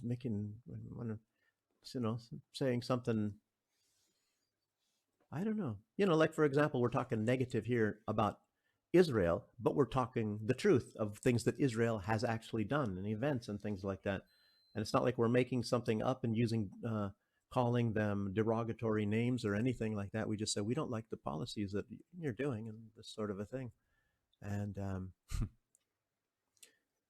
yeah, but there was one other video about Israel that I didn't mention, and it's this is the I heard some reports, and I don't know that I thought if they were viable or not, but somebody was saying what happened was Israel made a strike on Hezbollah supposedly in Lebanon, and what I saw is somebody claiming that Hezbollah admitted that they killed some sort of a Hezbollah commander. But this woman says towards the end that that's not true, that those were all innocent people. It was actually, and she shows even some evidence that there's ambulances and things like that. So I don't really know what the truth is. We're not down there. We don't know. I just know that I'd probably trust her, even if, if she's getting her information from people on the street, which actually is probably a lot more credible than getting something from Israel that doesn't live there, and they're probably located 100 miles away, saying that they got a commander. So behind me is what is left of that emergency health center in the village of Khabaria. As you can see behind. So they blew up an emergency health center. yeah, and killed, I think, 7 doctors or medics or something, and ambulances and things like that. It's been totally destroyed in that overnight Israeli strike. 7 paramedics who were inside the building last night were killed. Young men is what the people of this village are telling us, in their early 20s. They were university students, they were volunteers, they were helping the people in this border region where we've seen daily exchanges of fire between Israel and the Lebanese armed group Hezbollah. Now, this health center was run by Jamal Islamiyah. Israel, the Israeli army is claiming that it killed a significant operative. But people here say that is nothing but fabricated lies, that these young men were students, they were volunteers, and this was a civilian target. It is not the first time a health center has been hit in the ongoing confrontations along the border. We've seen numerous attacks against health centers, especially in frontline villages, and we have seen paramedics killed. Isn't that strange that, according to Israel, they always have the high commanders in hospitals and medical centers and maybe schools and universities and things like that? Isn't that strange? Yeah. You know, but yet there's never, ever any evidence to prove that that was ever true. Isn't that strange? You know? As they've been doing in Gaza. Yeah, that's exactly what I'm saying. They're destroying all these hospitals. I think they got just about every hospital and wiped, you know, destroyed them all. It's incredible. You're looking very ghosty there. Yeah, I need to get out in the sun a little bit. Okay. Yeah. If you So Julian Assange, they had a court case yesterday. Yeah. Let's you know, and you know what they said? They said he could appeal, and until the US, ready for this, gives assurances that he'll have his First Amendment rights and all that sort of thing. As if the government, if it's the US you can trust. You know how that is too, you know. Yeah. All of us have, you know. Yeah. I can tell you times when, you know, they promise me things too, and it just the very opposite has actually come about. Steve will tell you that. You will. I mean, everybody knows. Yeah. The U.S. Everybody's government. got a story. Yeah, about the U.S. government. You know, I tell you what.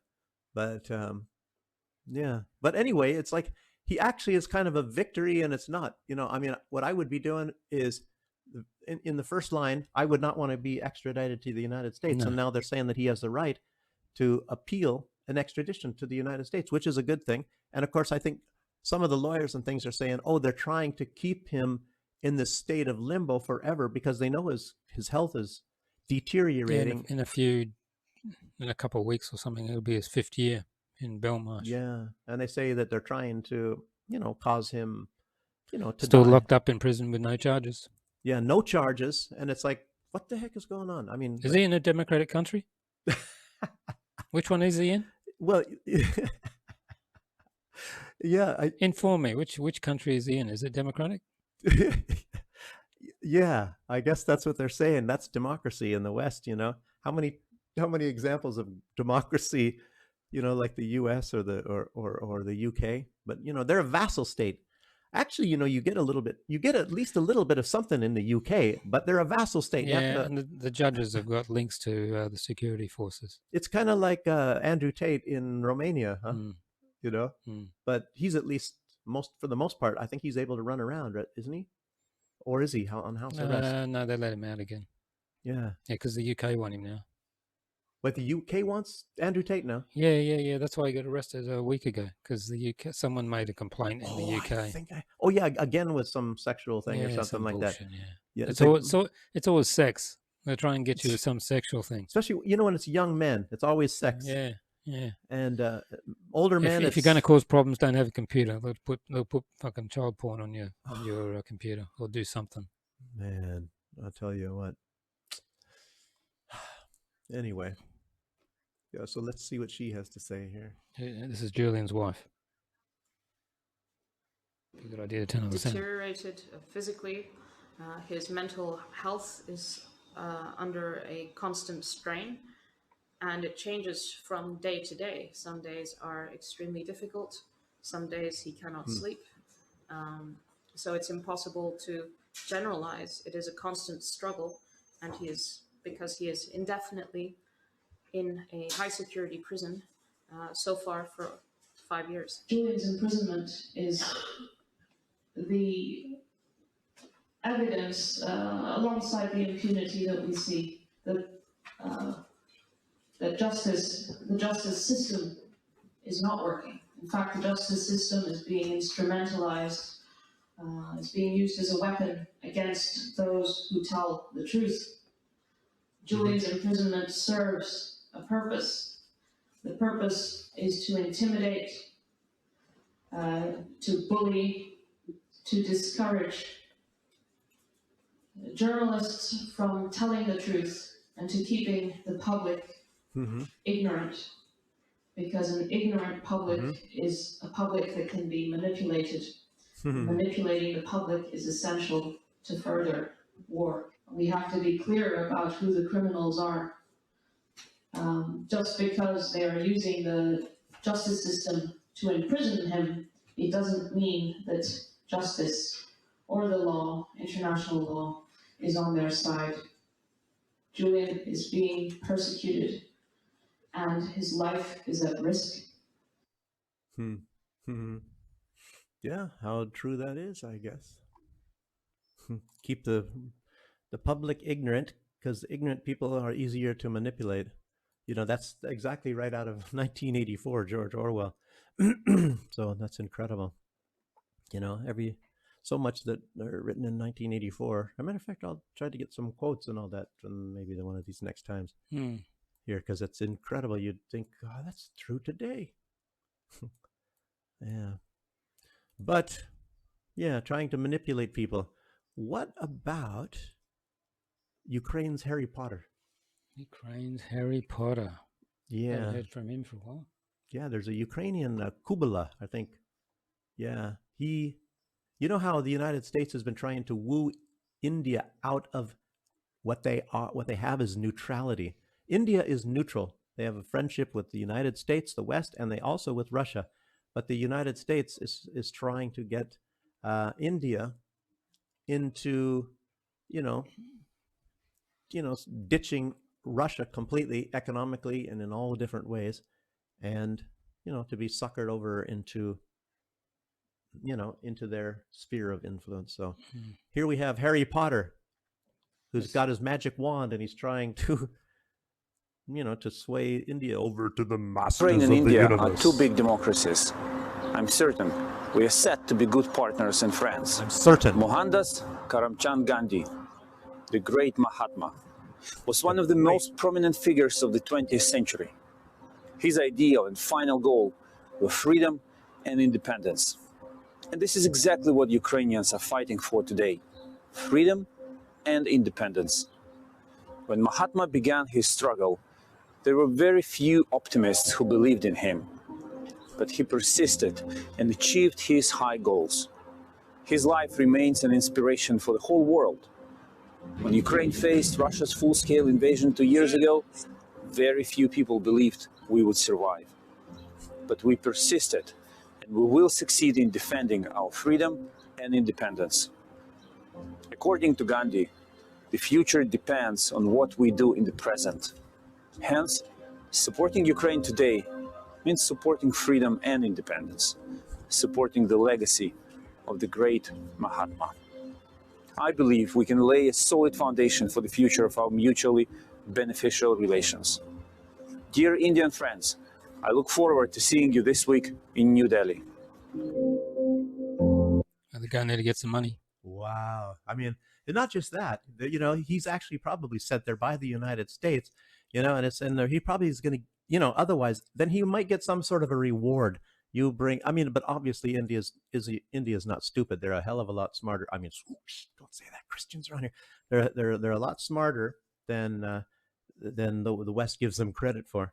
Is he trying to say that Gandhi is kind of, is like a founding father, like Bandera? Is Gandhi how close is ideology is Bandera to Gandhi. You know, I mean, did Gandhi, did he say he's going to cut off 40,000 Jewish heads and roll them at the feet of Adolf Hitler, like Bandera said that? Does that sound like something Gandhi would do? You know, India like Ukraine, you know, and we're talking about Gandhi. It's just incredible. It's just incredible. There is absolutely no comparison to the culture of India, you know, to the culture of Ukraine. One is led by a bunch of Nazis that are whose ideology is hatred, and India, who has an ideology of basically compromise, getting along, and friendship. You know, it's completely the opposite of Ukraine. And then you have some guy like this saying the great Gandhi, you know. And what do you think of what would happen if Modi went to Ukraine and said the great Bandera? I don't imagine that will ever happen. No. Yeah, that's incredible. Yeah, but well, the only other thing we have, you know, as far as Ukraine is concerned, we have, you know, Budanov weighing in on his, you know, his take on this terrorist attack in Russia. You know, what does he think about it? Is he going to give condolences to Russia or what? So, you know, I think it's just. Has this got subtitles? Yeah. Okay. Let's grab it. So here's Budanov talking about his take on these terrorist attacks in Moscow. Reaction to it, even if you don't claim responsibility. I'm very glad to see this. Yeah. That's my reaction. That's your reaction. You're happy to see it. Yeah. Do you think there'll be more? I think so. Inside Russia? Deep inside Russia? Deeper and deeper. How's he know that? Wait a minute. Was that that didn't sound like his condolences to Russia for innocent Russians. So what does that tell you?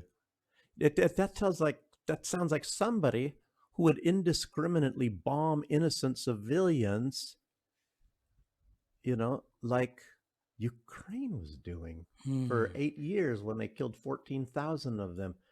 But there's no Nazis there.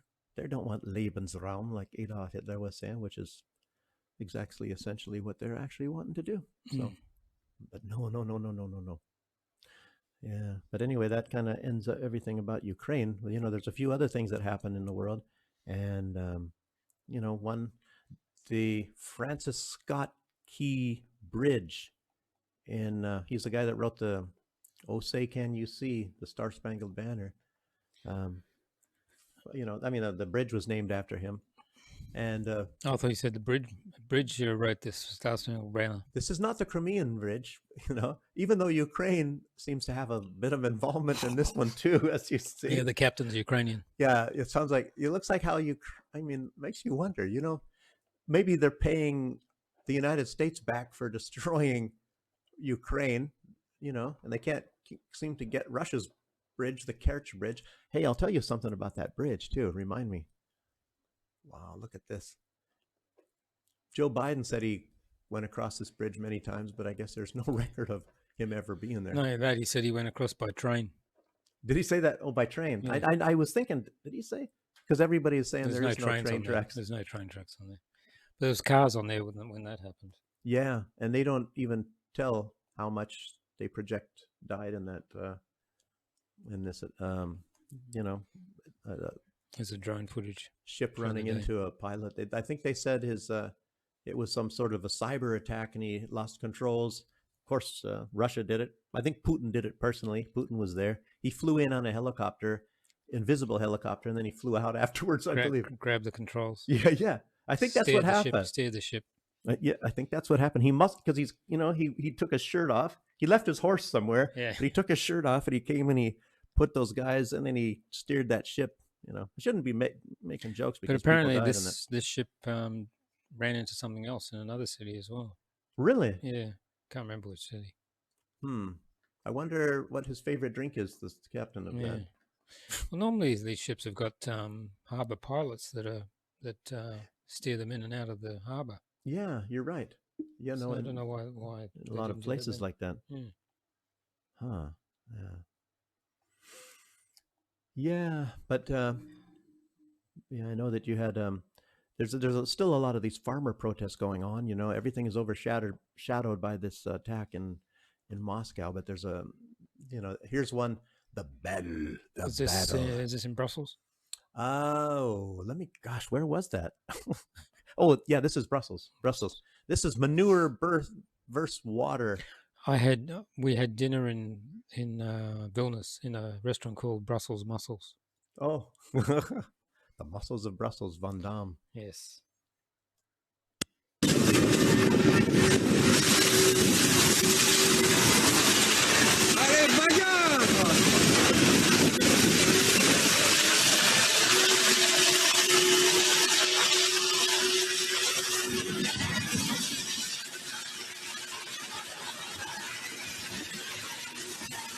So what's happening here? The police water cannon is fighting with the manure water cannon. Yeah, but there's a big pile.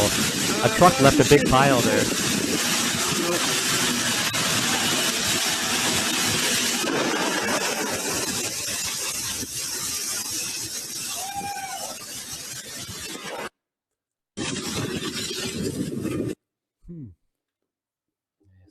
You know what they should have done? They should have brought some Western politicians, you know, because they never run out of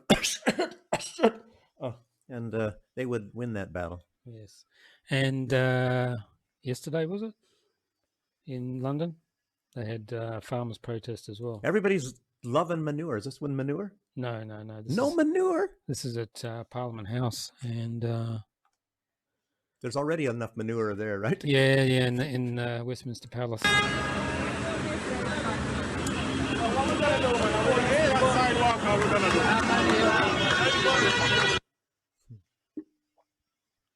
grab another one. You know what this is all about, right?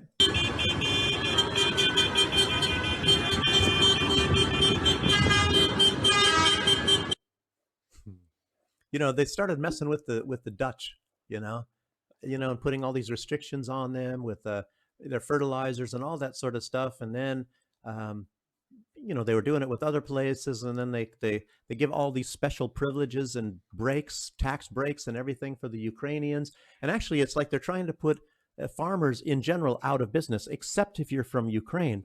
And of course, this brings the food prices up. And I guess maybe some people make a lot of money when the food costs a lot, and only rich people can afford it, and all the poor people are going to maybe lose weight. Maybe this is to get everybody thinner. There's 12 million people in the UK now in poverty. Okay, there you go. I just like what I said.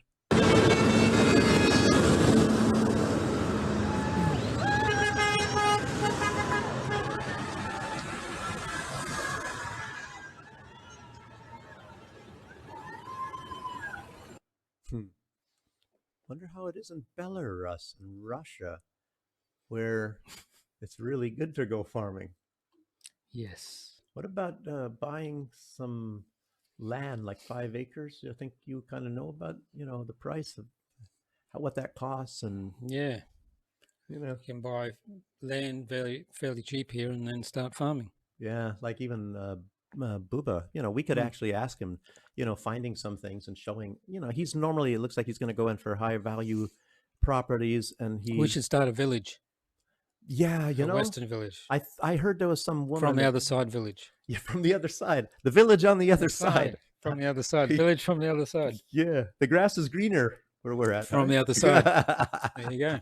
Yeah, the grass is always greener. Matter of fact, if you're interested out there in getting a place, we're going to start one. Yeah, I was telling there's these people, you know, and I was telling them, you know, because all the Western goods are here, right? You can get everything like in the shops, right? And actually, all the food is actually better than there's a GMO is for the most part banned. You can't grow it here, no. and it's there's a lot of great advantages here, and But I was talking to somebody at work, you know, as obviously I We should work go. on We the should Zoom. go into a supermarket, a proper one, and just do a video of what's available. Yeah, we can go We and can like buy some stuff. a less expensive one, like the kind you don't like No, grocery. I don't like those ones. Fuck off. Yeah, but it's the same products, you know. Yeah, I know. Dark and dingy fucking thing. No, that grocery isn't so bad. But okay.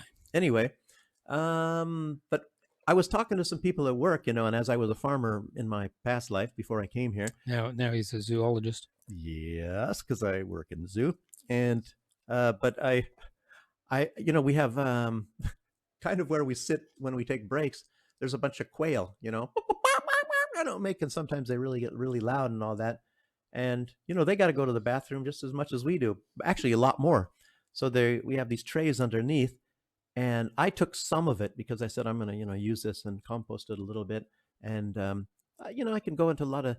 Anyway, this one guy that used to work with us, he was transferred to the horse department, and I was telling him how good this bird manure is, you know, and it's actually, I'll tell you what, they actually import it by the containerful on this little tiny island that I lived in. The marijuana farmers, of course, get it, and it's a soil actually with a lot of bird manure in it, because bird manure, just like chicken manure, is really, really good because it's ammonium nitrate and all that, great for plants and all that sort of thing. But I discovered something also. Like, for example, you can't use horse manure because horse, you know, they have a different stomach and the seeds don't germinate. I mean, they don't break down in a horse's stomach. So if you put like horse manure on disturbed soils, you get a whole bunch of weeds, you know. You know, maybe your soil is actually a little stronger, but you're going to get a lot of weeds, or you're going to fertilize your weeds that are going to be growing. So, but I told this guy what you do, because I've actually experimented with this and it's absolutely great. You know, because it's from the other side on the, you know, if you take horse manure, fresh horse manure, you stick it like a 25% horse manure and 75% water, you know, and you stir it all up and all that. Everybody sort of listen to the farmer. Yeah. And you get this dark green water. This is amazing. It's amazing stuff for anybody who has like a brown lawn. They can't get their lawn, you know, they don't want to buy a bunch of chemicals and stuff like that. So anyway, you got this green stuff. And you got to be kind of careful on the strength of it. But anyway, you use that liquid and you'll have the greenest lawn in your neighborhood. You know, it'll be dark green. This is the mussels. And it's horse manure. You find it anywhere. Yeah, this is cheap. Brussels mussels in Vilnius. Okay. Decor, but food, very nice. Okay. I had Argentinian beef and it was just so soft and melting. 300 grams. It was just so nice. Yeah, sounds good. Do you want to see it? Probably not. Oh, it's very nice. Dave bought me a sandwich earlier. Thanks. Look at that. Look at that meat. Argentinian beef. Wow. It was very nice. Oh, nice potatoes too. 3 potatoes. Yeah, asparagus and things like that. But the meat was just, you didn't even need a knife to cut it. It was so soft and just, wow. Yeah, it was very lovely. Mm. Highly recommended if you're going to Vilnius. Yeah. Anybody, I guess. Which I do often. Yeah, yeah. I guess you're heading back there sometime to that restaurant. Yes, yes. Got to go back again. Yeah. So about Ukraine, have you seen this? It's in the Daily Mail. English traders fighting in Ukraine for Putin. I heard about this, yeah. I got a video from this guy as well. I'll just grab that. Hmm. And he's talking about, well, I'll listen to him.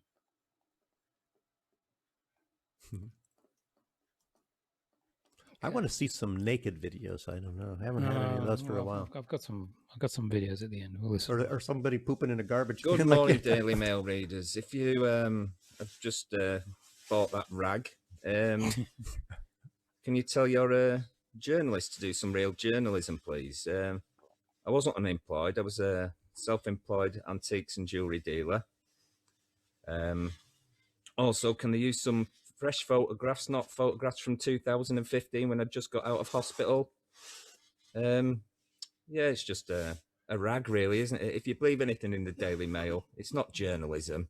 I really feel for you if you believe what's in that. I mean, the finance section's all right. I'll give them that. They've got a good finance section, but the rest of it's just rabble-rousing, tickle-tackle if you want some real news, go and do some research on the internet about what's going on in Russia and Ukraine. Make your own mind up, not some rabble-rousing nonsense. And I speak to ex-British soldiers online daily. You know, a soldier's a soldier the world over. You can make your choice to join whatever army you want. You can. Mercenaries. The British Mercenaries. bring in the Gurkhas. They bring in people from Ireland, from Northern Ireland. You know, who's a mercenary? Who's a mercenary these days? Just silly, isn't it, really? Come on, Daily Mail. Pull your finger out. Is he from Liverpool? No. Is that I don't know. No, that's not Liverpool. Can't you talk like Ringo? Sounds like one of the Beatles or something like that. Yeah. There you go. I've got a few from America. I've got this guy lives. Well, I was walking past a rail yard, and someone got hit by a train. Yeah, that happens all the time. I mean, I've tried. You know, a lot. You don't know how many trains I got to. No, just kidding. No, this is worse. This is worse. This is worse. This is worse. And I can't zoom in on it, but you'll be able to see. Anyway, this guy found a leg. Oh my God! And you can see what he's doing. He's eating it. Oh my God! You showed this thing a couple shows ago about cannibalism. Yeah, so this is he's actually eating the leg. Oh my God! That's worse than a naked video. So, yeah. What you filming me for? I'm just getting the leg up. Oh gosh, dang. Jeez. Can't a man have a... Can I eat it in some peace? Holy moly. Didn't even cook it. No, it was a raw leg. Raw leg. Raw leg. I think this is New York. So I think it's New York. This is another one.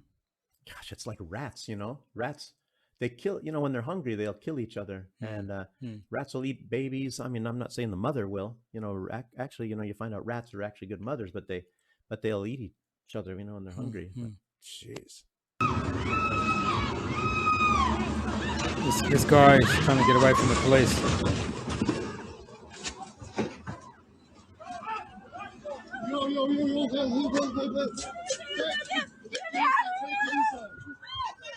What is that?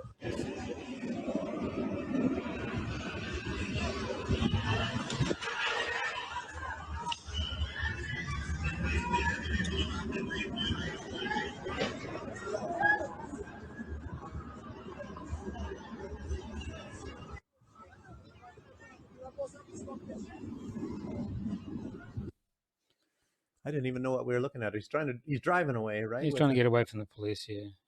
I don't understand because he has registration plates. I'm sure they'll be able to find him. Yeah, and it's like crowded streets, and he's just hoping that I mean, he must have done something pretty bad. Yeah. Maybe he. And this is lost a leg or something. Not almost naked photo for you. Video. Almost naked. Okay, so watch this guy. See if it's very small.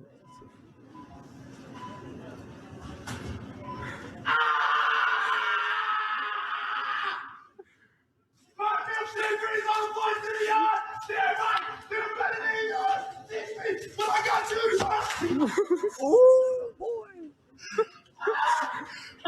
You talk about cloud all day long. Yeah, fucking talking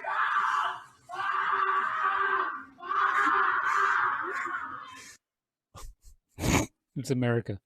Yeah, that looks like America. It is America. Outside, it's America. Gosh. So what the heck was this guy doing? He was protesting against the milk or something. White milk protesting against. Oh, it's because it's racist. Because it's white. Yeah, maybe he needed black milk.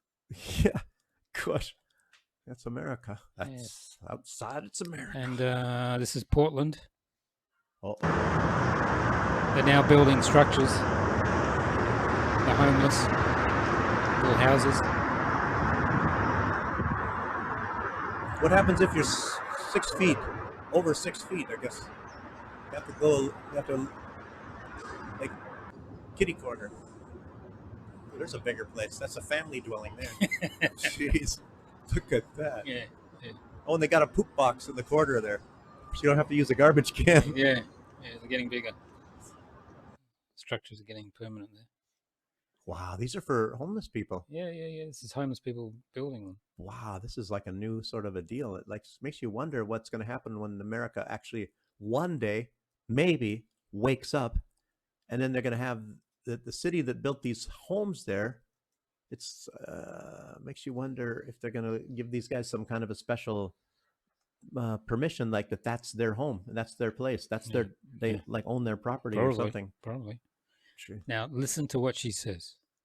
Okay, very important. I love sluts. Oh, okay. Okay, listen to this.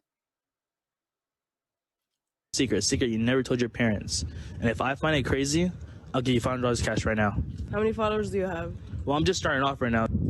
Something my parents don't know is that I'm a sociopath. What do you mean? I go to restaurants and like I poison like the ketchups and like the condiments and the tables. So what do you mean? You hear what she said? Jeez. She poisons the ketchup and the salt and all those sort of things. Keep going. Now listen. You poison the condiments. What do you mean? I put rat poison in like the ketchups and the mustards and all that stuff. And then I like to watch the kids eat it. It's funny. Wait, so you're telling me is you like putting rat poisoning in like ketchup bottles, mustard bottles, or whatever type of bottles at restaurants? That's right. You realize you could go to jail for this, right? You submitted to a crime. Oh. What happened if your parents seen this video? They won't. It's like, what the heck? What? Have you heard of that before? If somebody that does this, do they actually come right out and say it? Well, she said she's a sociopath. Yeah. So she puts rat poison in ketchup and mustard and all that and likes watching the kids eat it. And and what happens to the kids? I mean, it's like, oh my God. Oh, what I was going to tell you about the Kerch Bridge. It was on this Jackson Hinkle on the Dive, and he was interviewing Maria Zakharova, and they were talking about the Kerch Bridge and the fact that bridge ends on the Crimean side in Kerch. And Maria Zakharova was saying that during the German occupation, Nazi occupation 80 years ago, what they did was the Germans, they had, for example, the school was closed down because of this occupation. And the Germans said, oh, you don't have to be afraid of us, open up the schools again. And so the they opened up the schools again and they sent their kids to school. And then the Germans put, I think it was 250 kids, they put them on the bus. And matter of fact, this goes right in line. It's a big bus, 250 kids. Maybe buses. Okay. They didn't specify. Okay, sorry. But anyhow, so they went on they're supposed to be going on a field trip or something, and so they took them out into nature and all that, and they had pierogi. It's a kind of a pastry, and I don't know if it was a sweet thing or whatever, but for these kids, and then juice or something, and what they did is the Germans, which, as you and I probably know, these were probably Ukrainians. They're probably West Ukrainians. They put, they put poison. They put poison in this stuff and poisoned the children, and they didn't have enough for all of the kids, So they went around and they put actually the poison in their mouths, and 15 minutes, all of the kids were dead. And she was trying to say, oh, they put them in and Jackson Hinkle said mass grave, and she said, no, I don't know, but whatever. They put them in some whatever. And then they went back, the Germans went back to the town of Kerch, and they told the parents that their kids went on holiday, on vacation, and will be back later. So they killed all these kids. And what Maria Zakharova was saying, the reason why she was talking about this is because here you just had these military people from Germany talking about blowing up the Kerch Bridge. And she said, can you imagine what is in these people's minds from Kerch? These Germans talking about coming back. I mean, blowing up this bridge after what they did to these Russians 80 years ago. But So, but the Russians aren't even using it for the military now. They've got a land bridge they use, and they're building that railway. Yeah, I don't know if they used it very much at all for military No, purposes. It's no. Okay, the last video is, you know how we talk about cannibalism and we just saw someone eating a leg? Yeah. Here we go. Ready? Mm-hmm. Oh my God. They're feeding the dead to the living. You know the end is near. Soylent Green. Check out this death chamber, this washing machine. They call it aquamation, where they liquefy the dead and then dump the remains down the drain to be recycled into the municipal water supply. And so people are drinking it, they're showering in it, they're doing their laundry in it, and this is happening in most states across the country. In most major cities, I wonder if this they're is true. recycling dead people and feeding it to the living. What does that mean exactly? And they're grinding up the bones into powder.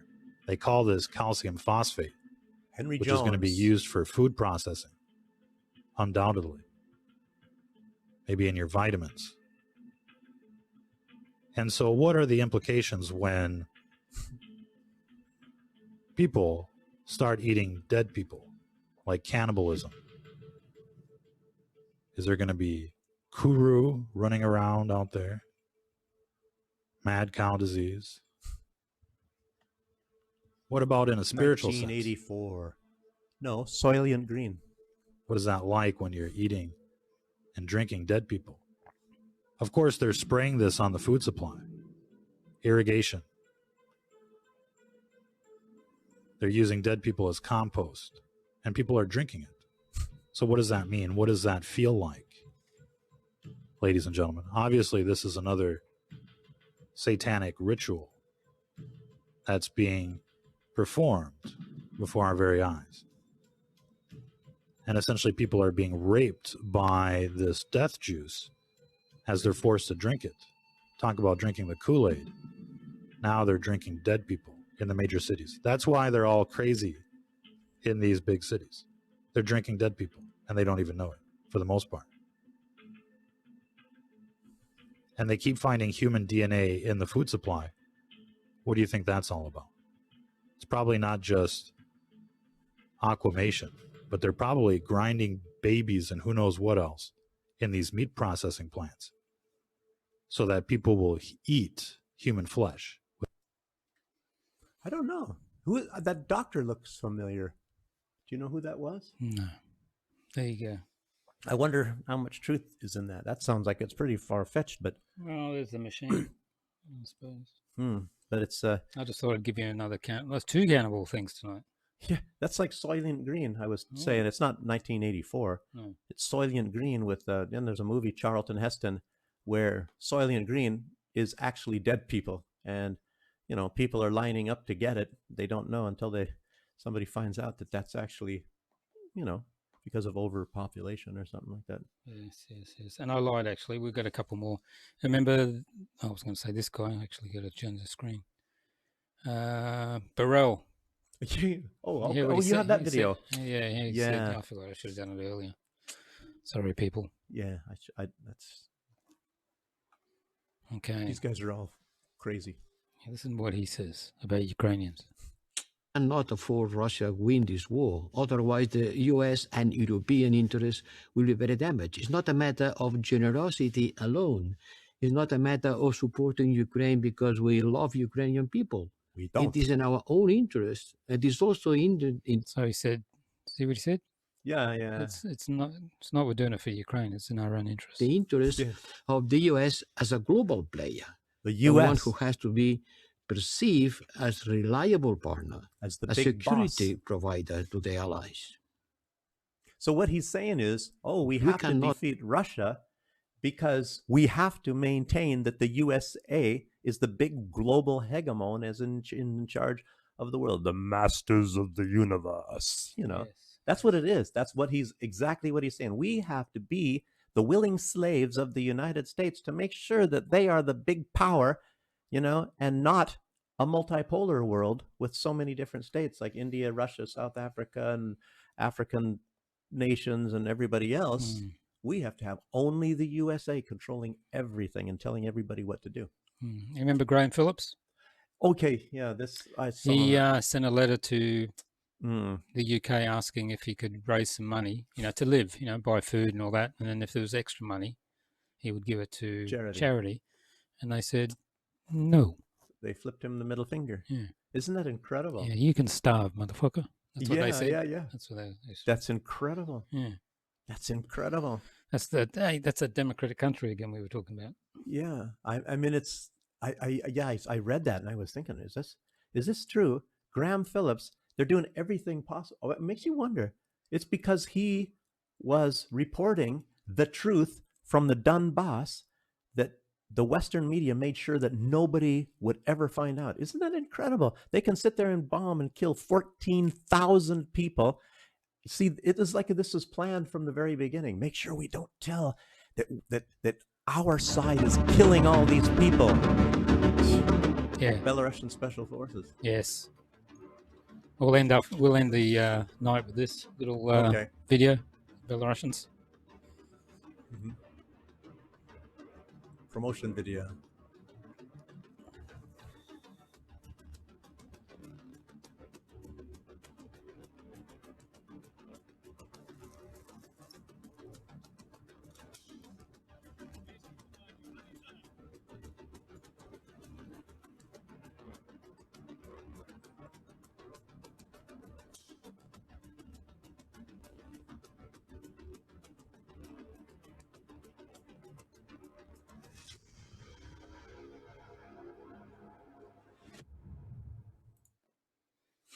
Dun, dun, dun, dun. Yeah. So that's it. That's it for tonight. Thanks everybody for joining us. If you can share the video and other people can watch it later, that would be great. We had between this and YouTube, we had 500 people watch the last show. Oh yeah. It's not bad. Last show. It's not bad. Yeah, this is a bad day though. This is a Wednesday. People are at work. Yeah. The only way to fix that is do it later. So people usually watch this one later on. Never mind. What's happening on Sunday? Anything interesting? Have we got a guest? No, I don't think so. We might have a guest. Yeah, you might have one? Yeah, we might have a guest. Okay. People have to tune in to see. Yeah, okay. Sunday, 8 p.m. Minsk time, 5 p.m. London, 1 p.m. New York, 4 a.m. Sydney, and 1 a.m. in Beijing, or Peking, as they say here. Yeah, 4 a.m. in Sunday. I mean, in Sydney. 4 a.m. in Sundays, yes. Yeah, Sydney, yeah. Sydney. Yes. And we'll be here. Hopefully with no glitches. We've had 2 glitches in a row. 2 in a row. There's nothing happened, and then all of a sudden, bam, bam. Oh, man. They come in threes, you know that. Uh-oh. Things come in threes. Yeah. Anyway, never mind. Okay, thanks everybody again joining. Thanks. Yep. Catch you later. Bye-bye. Yeah.